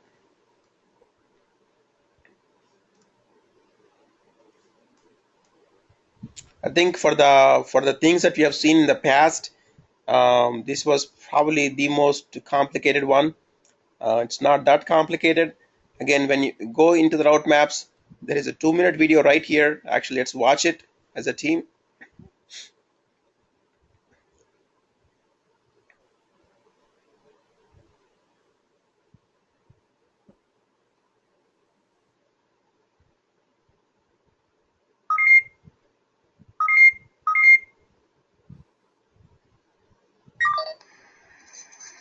Hi, I'm Natasha from the product team here at SuccessFactors, and this is a 2-minute tutorial about the Route Map Designer tool. Route Map Designer allows you to define who to route forms from and to for a given process. We are here to talk about how to set up your route maps for the upcoming performance or 360 reviews. If you would like to do more than this, please contact customer success. Why don't we first get familiar with the basics and talk about some safety tips. First, if you are just getting started with your process, you're going to want to click on the Add a New Route Map button. For the speediest option, click on the Choose from Library link. Our Success Store will pop up with pre-built best practice templates. Just pick the one that meets your needs. Click on the Add to My Instance button. Give it a new name.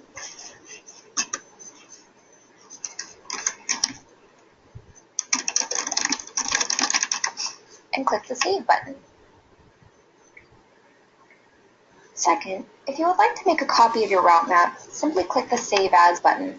Give it a new name, a description, and click the Save button. Third, it's always the best practice to provide dates in your route maps. This helps move the forms along in your process to keep you on track with your timeline and updates users in their to-do list on the home page. Lastly, a route map does have specific stages it follows. Those stages are highlighted along the left side. Modification is where edits are made.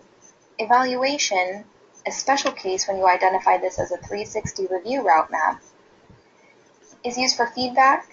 And finally, the signature and completion stages are where the process gets wrapped up. Now that we've covered the basics, let's help you get your route map added and configured. If you would like to change the order of sections on your route map, you can simply drag and drop by holding the GUR. If you would like to edit labels or roles, simply click on the step, type in your new name,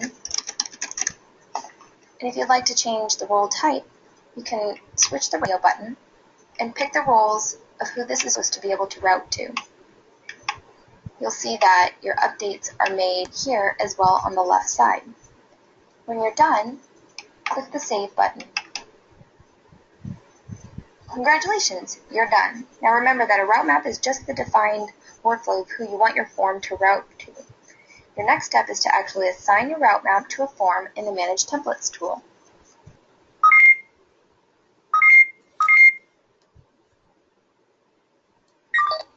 Was it helpful?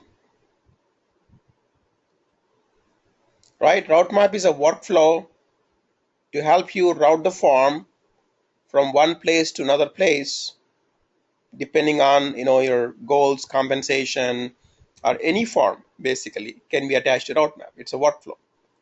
You can loop it between two people. You can assign the form to a single role, just move it to the next step, or you can do it collaboratively between multiple users. You can modify, there are different stages. You can add and you can delete these stages. You can drag and drop these different stages, different plans, and you can go into the roadmap list, leave the page, You can go into here, add a new roadmap. You can build your own, or you can choose from the custom library from within any of the roadmaps. And then you attach the roadmap to a form, basically. So forms are basically goals, compensation, or your performance. So any plan has to be attached to a roadmap.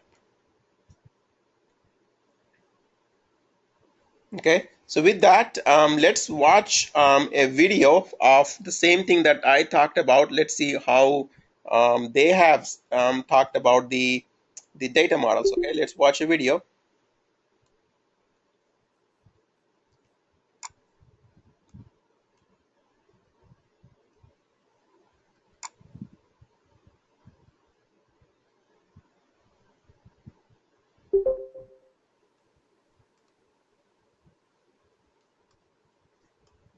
Give me a second.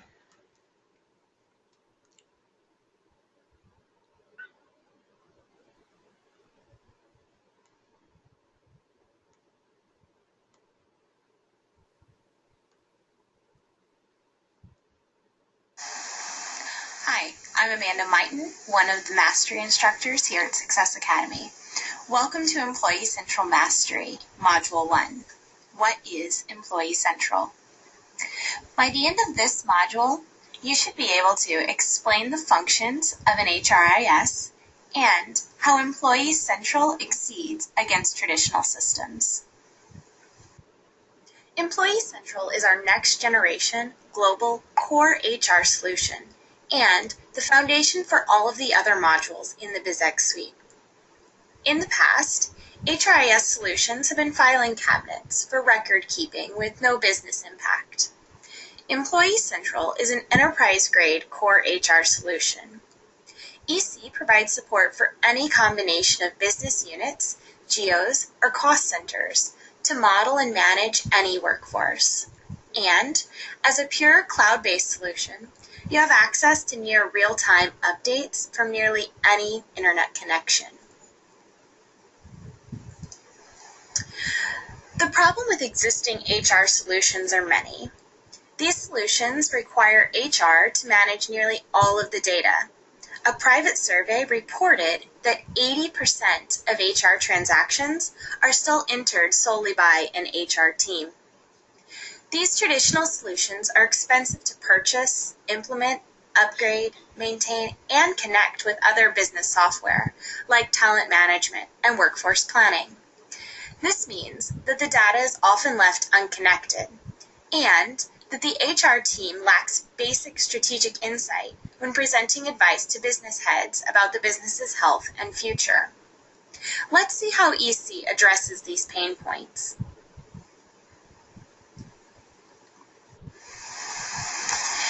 Take a moment to read how Employee Central's innovative, cloud-based, software-as-a-service model addresses these pain points.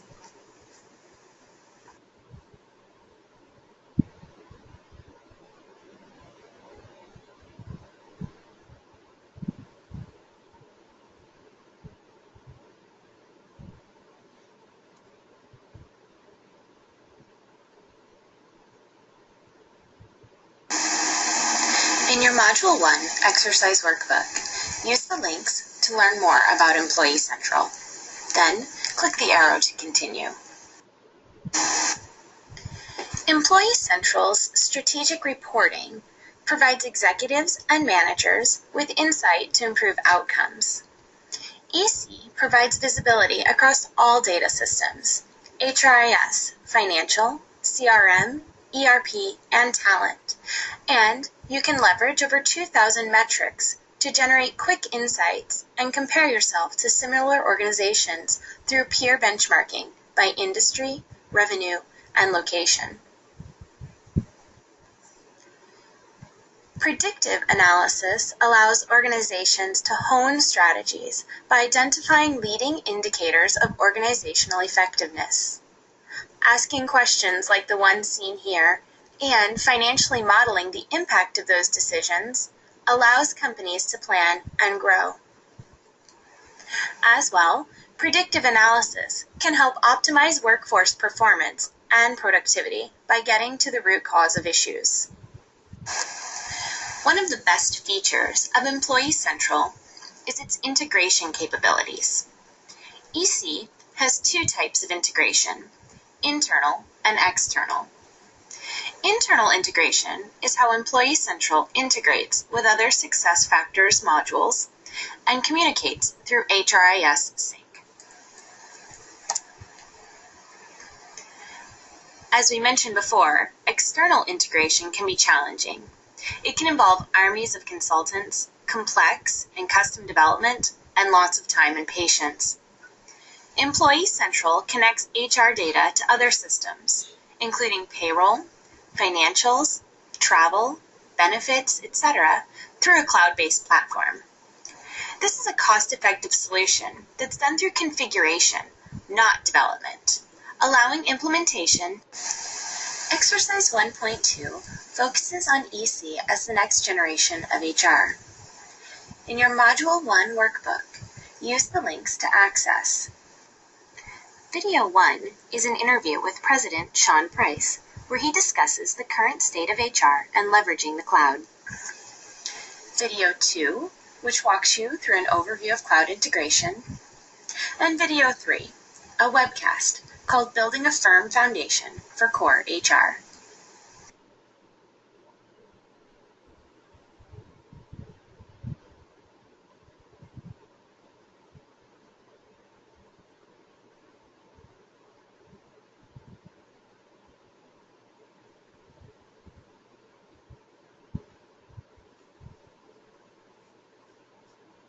Quiz to check your understanding.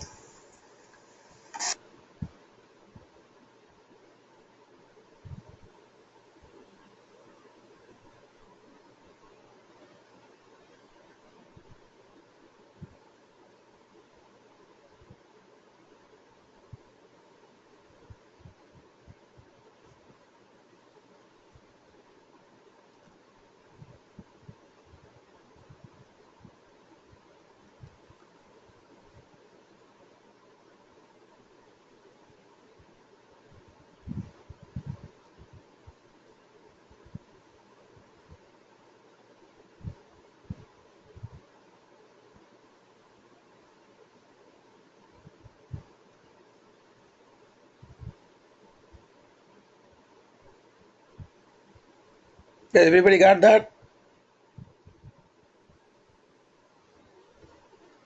Visit the JAM forum and respond to one of the following questions. Then, click to continue.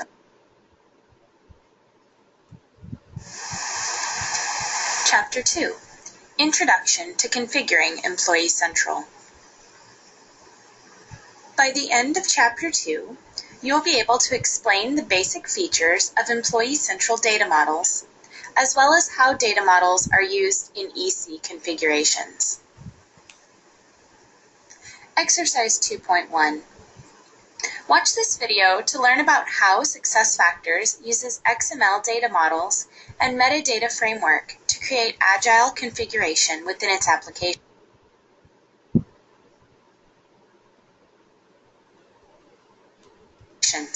Employee Central can serve as a foundation for the entire BizX suite.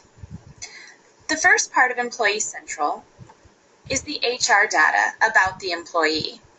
This can mean data about the employee, him or herself, like birthday or national ID, but it can also be information about the employee's employment, like job title or compensation. The next part of building the HRIS system are what we call foundation tables. This is where we take the company structure and fit it into the system. There are predefined Employee Central Foundation tables already built, for example, location, legal entity, or cost center. Creating custom objects will use the metadata framework that Mike Rossi referenced in the video. We'll learn more about that in later modules.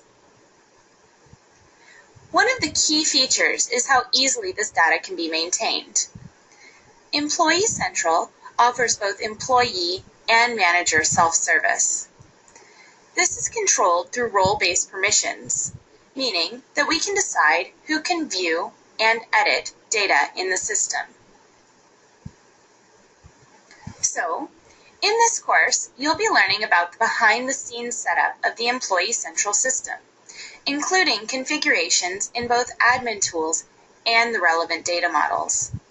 We've color-coded the data models here and suggest that you keep this slide handy for the next 2 weeks. It's a very, very good slide, I think. Here you can see some common vocabulary. Okay, does everybody see this slide, how everything kind of comes together? Right, we talked about the corporate data model, country-specific data model, succession data model, country-specific succession data model, and also propagation of data model from the foundation tables. They all come together to create an employee central database, both personal data, employment data, organization data, job data, and payment data, where once this is created, employees or managers can, based on role-based permissions, update this thing as a self-service, basically using the workflow rules or event-driven rules. Basically you're moving the right, you're moving people, approving promotions, retirements. So these are based on, these changes can happen based on this event derivation rules or the workflow derivation rules. I think it's a very important slide.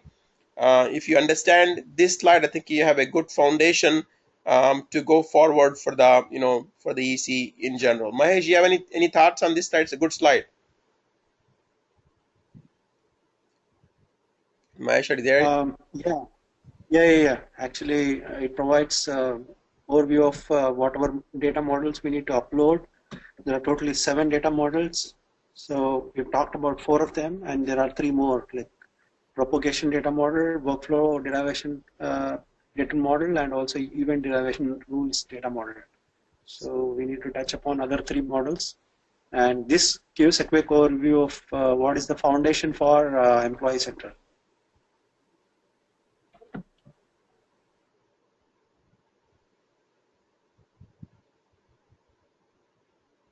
Okay, let's keep watching. Okay.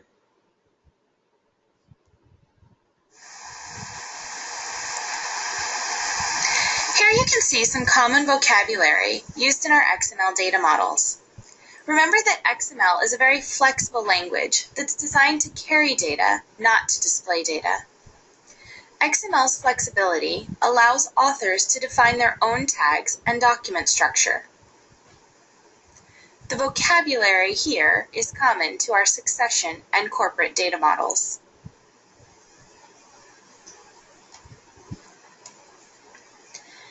XML uses a document type definition to define structure.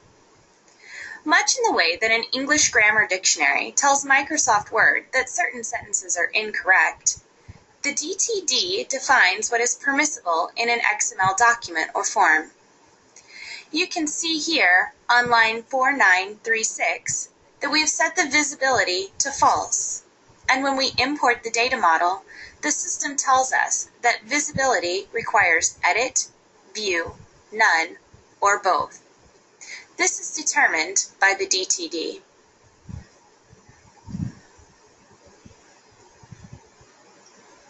So what do the data models do in Employee Central? First, let's look here at a piece of the succession data model.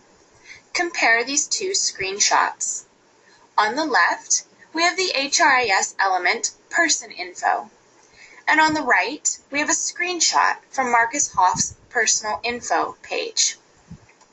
Ask yourself the following questions. What fields are part of the element? How long can a user ID be? How many languages are currently supported? Why does date of birth have a red star? Why can't we see date of death on Marcus Hoff's profile? Then, advance to the quiz and check your answers. Want to take the quiz? What fields are part of element by default?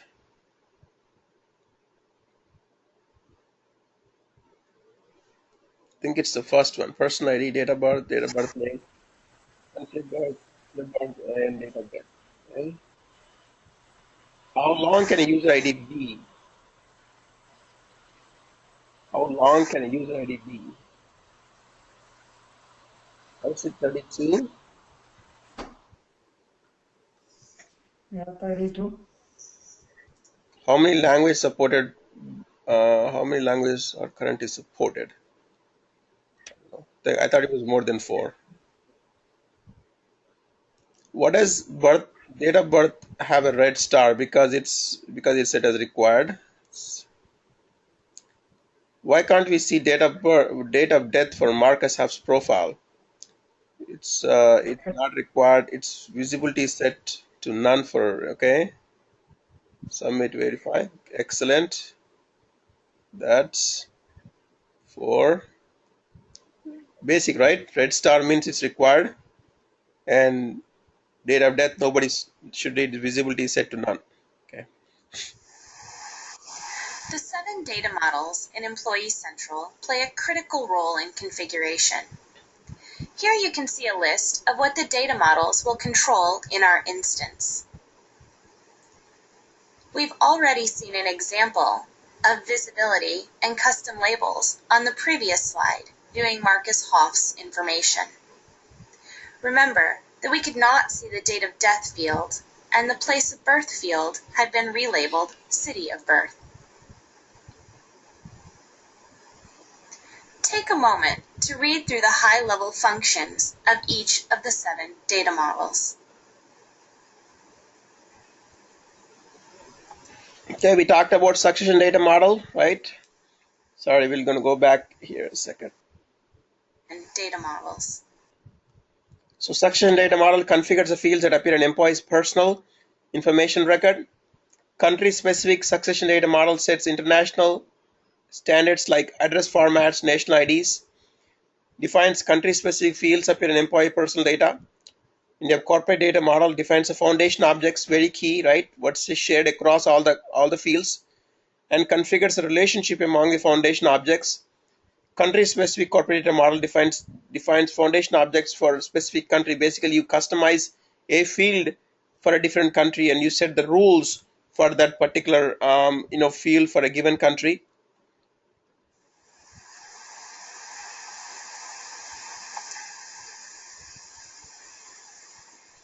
And then these are the other ones. We have HRIS propagation data model defines how the system pre-populates data from foundation tables into pre-populates some data into the foundation tables for the employee record. The workflow rules data model specifies what data changes should trigger a specific workflow. So rotations, hires, retirements. So what data changes would trigger a specific workflow? Approvals, anything that require an approval. Workflow is series of employees that require a workflow. It's pretty obvious. How can you configure the employees in workflow by admin tools? We can look at the using the workflow rules data model. Events and event derivation rules specifies that what data changes should trigger a specific reason, event reason. Example, determines whether a new job code is a job change event instead of a promotion event. So these are the 7 data models: HRIS propagation data model, workflow rules data model, event rules derivation data model, as well as the 3 we saw: succession data model, country specific succession data model, corporate data model, and country specific data model. I think very key. I think maybe I'll put all these things in a slide and then send it to you guys so you can have it as a reference. Okay, let's keep watching. And data models. And data models. The employee record is divided into 2 main areas: employment and personal information. Employment information houses a record of the employee at work, his or her job information, compensation information, etc. Personal information houses a record of the employee outside of work, his or her home address, national ID, or contact information. As well, both the employment and personal information records can house country-specific information. A company might record EEO or FLSA information in the USA, for example, or need to store different kinds of national IDs. The corporate data model controls corporate data and is divided into three main areas: organization, pay, and job structures. You can see a few examples of the different objects within these structures listed here. As well, the corporate data can contain country-specific information. For example, your location object may contain different address formats depending on the country. A transaction typically occurs when a user changes an employee's record. For example, to promote, transfer, or hire an employee. When the initiator starts the transaction, he or she must provide a past, current, or future date for the transaction, and when the transaction is submitted, it may trigger an approval process, also known as a workflow.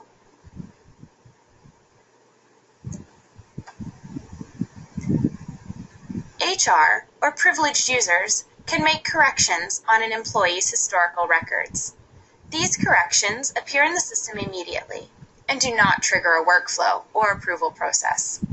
However, an audit trail does capture information like who, when, and what change was made. Here you can see the best practices for managing the data models in Employee Central. Let's see the example here, and then exercise 2.2 will have you download and set up your folder structure. So the very first step in data model exercise 2.2. Is this very clear on the steps to create the data model? Download the data models from the provisioning system. Copy the DTD files, make the appropriate changes, and then load them back into your provisioning system. There's just basically creating a structure, basically create a folder structure, download it, create a subfolder for backup, copy the originals, copy the DTD files, change it, and import them back. We'll have you download and set up your exercise 2.2. We'll have you download and set up your folder structure. So the very first step in data model management is to set up a folder. You can see here that I've named mine App Training Provision to download your data models. You can see here that I'm logging in to a training provisioning account. When you log into Provision, you'll need to select your company name. Then scroll down to Succession Management, and there you'll find our 7 data models. The first 2 data models are for succession. The second are the corporate and country specific for corporate data models. The last 3 are for HRIS propagation, event rules and event reasons, and workflow rules. I've selected the first data model. Then I'll select Export, and then it will prompt me to open or save. It's very important to always save your exported data models. Then you'll need to open your Downloads folder and find the downloaded data model. And then simply drag and drop your downloaded data model from your downloads to your data model folder. Then I'll add a backup folder and I'll rename. I'll be that way if you need to go in. You can see here that line 4 contains the reference to the sf-form.d to upload into the system. Instead, we'll change this location to simply the file name. Here you can see the list of data model associations that you'll need to make. Please note, only the corporate data models, succession data models, and HRIS propagation data model have associations. The rules and workflow rules data models do not require a DTD reference. In your Module 1 exercise workbook, please complete exercises 2.2 this chapter. You should be able to compare the role of provisioning. Throughout the course, you'll be using both provisioning and admin tools. This allows all employees' email addresses so that we file and 3.1. Use the steps in your Module 1 exercise workbook.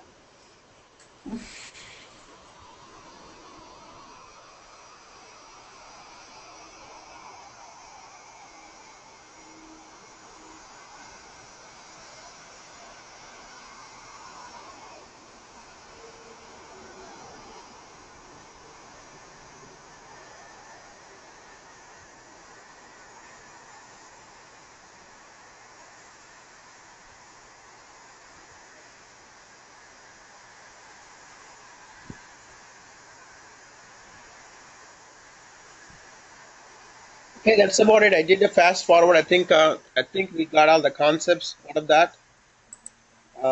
Just wanted to give you guys a chance to ask any questions. Hello, was the video very helpful? Yes, sir, it was. Okay, so we'll do the same thing. We'll do a combination from both. We'll do some lectures. Look at the this implementation guide. We're gonna go through these things step by step. We're gonna go into the system. Look at exactly what's going on in the system, where things are at, and we're gonna watch some videos because they say a little bit different than we are. They have a little bit of more flavor, and also some things that we cannot show, which is a provisioning system. Just wanted to show you, how to log into the provisioning system, how to download it, and how to upload it into the provisioning system. So a little bit, we'll make it interactive thing. It's already 1:15. Same things. I don't have to remind you guys. It's almost every Sunday. It's going to be 10 a.m. sharp. Log in, and we'll go until 1 o'clock, 1:30, something like that. We're all getting hungry again here. Hopefully next week or maybe one more week, we should be done with EC. So do your assignments, send me a write-up on what you understood today. What are the 7 data models? What are some of the steps to log into the system? What is a DTD file? What is an XML file? What is an XML pad? What is a reg expression? What's your thoughts on EC? What is EC? What are different models? EC can work, full cloud model, hybrid model. So what are your thoughts? Just send me a write-up. I think I'll create a blog for us, so you can just put it directly in the blog. I'll send you a link to the blog.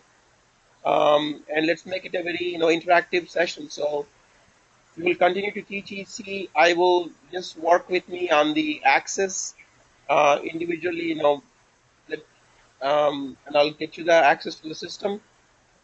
And then we'll meet 2 more weeks. And after that, we'll do a project. So I'll give you a project, and we all have to kind of, do the project, and you have to do the presentations for the project. It's the only way we're going to learn it.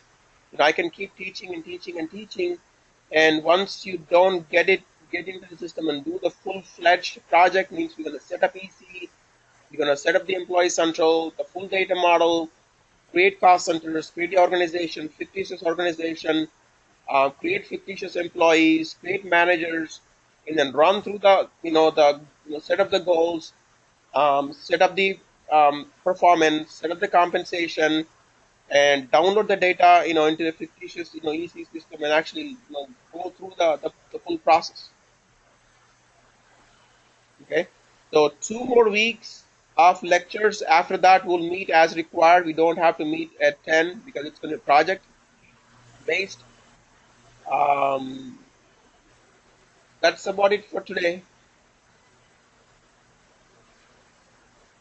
Okay, I will upload the video. You can look at it at your leisure, and just call me for access.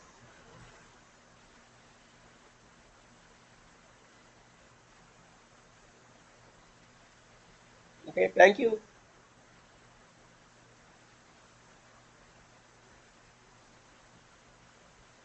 Thanks, everybody. Thank you. Thank you, Hari and Mahesh. Okay, thank you, Hari and Mahesh.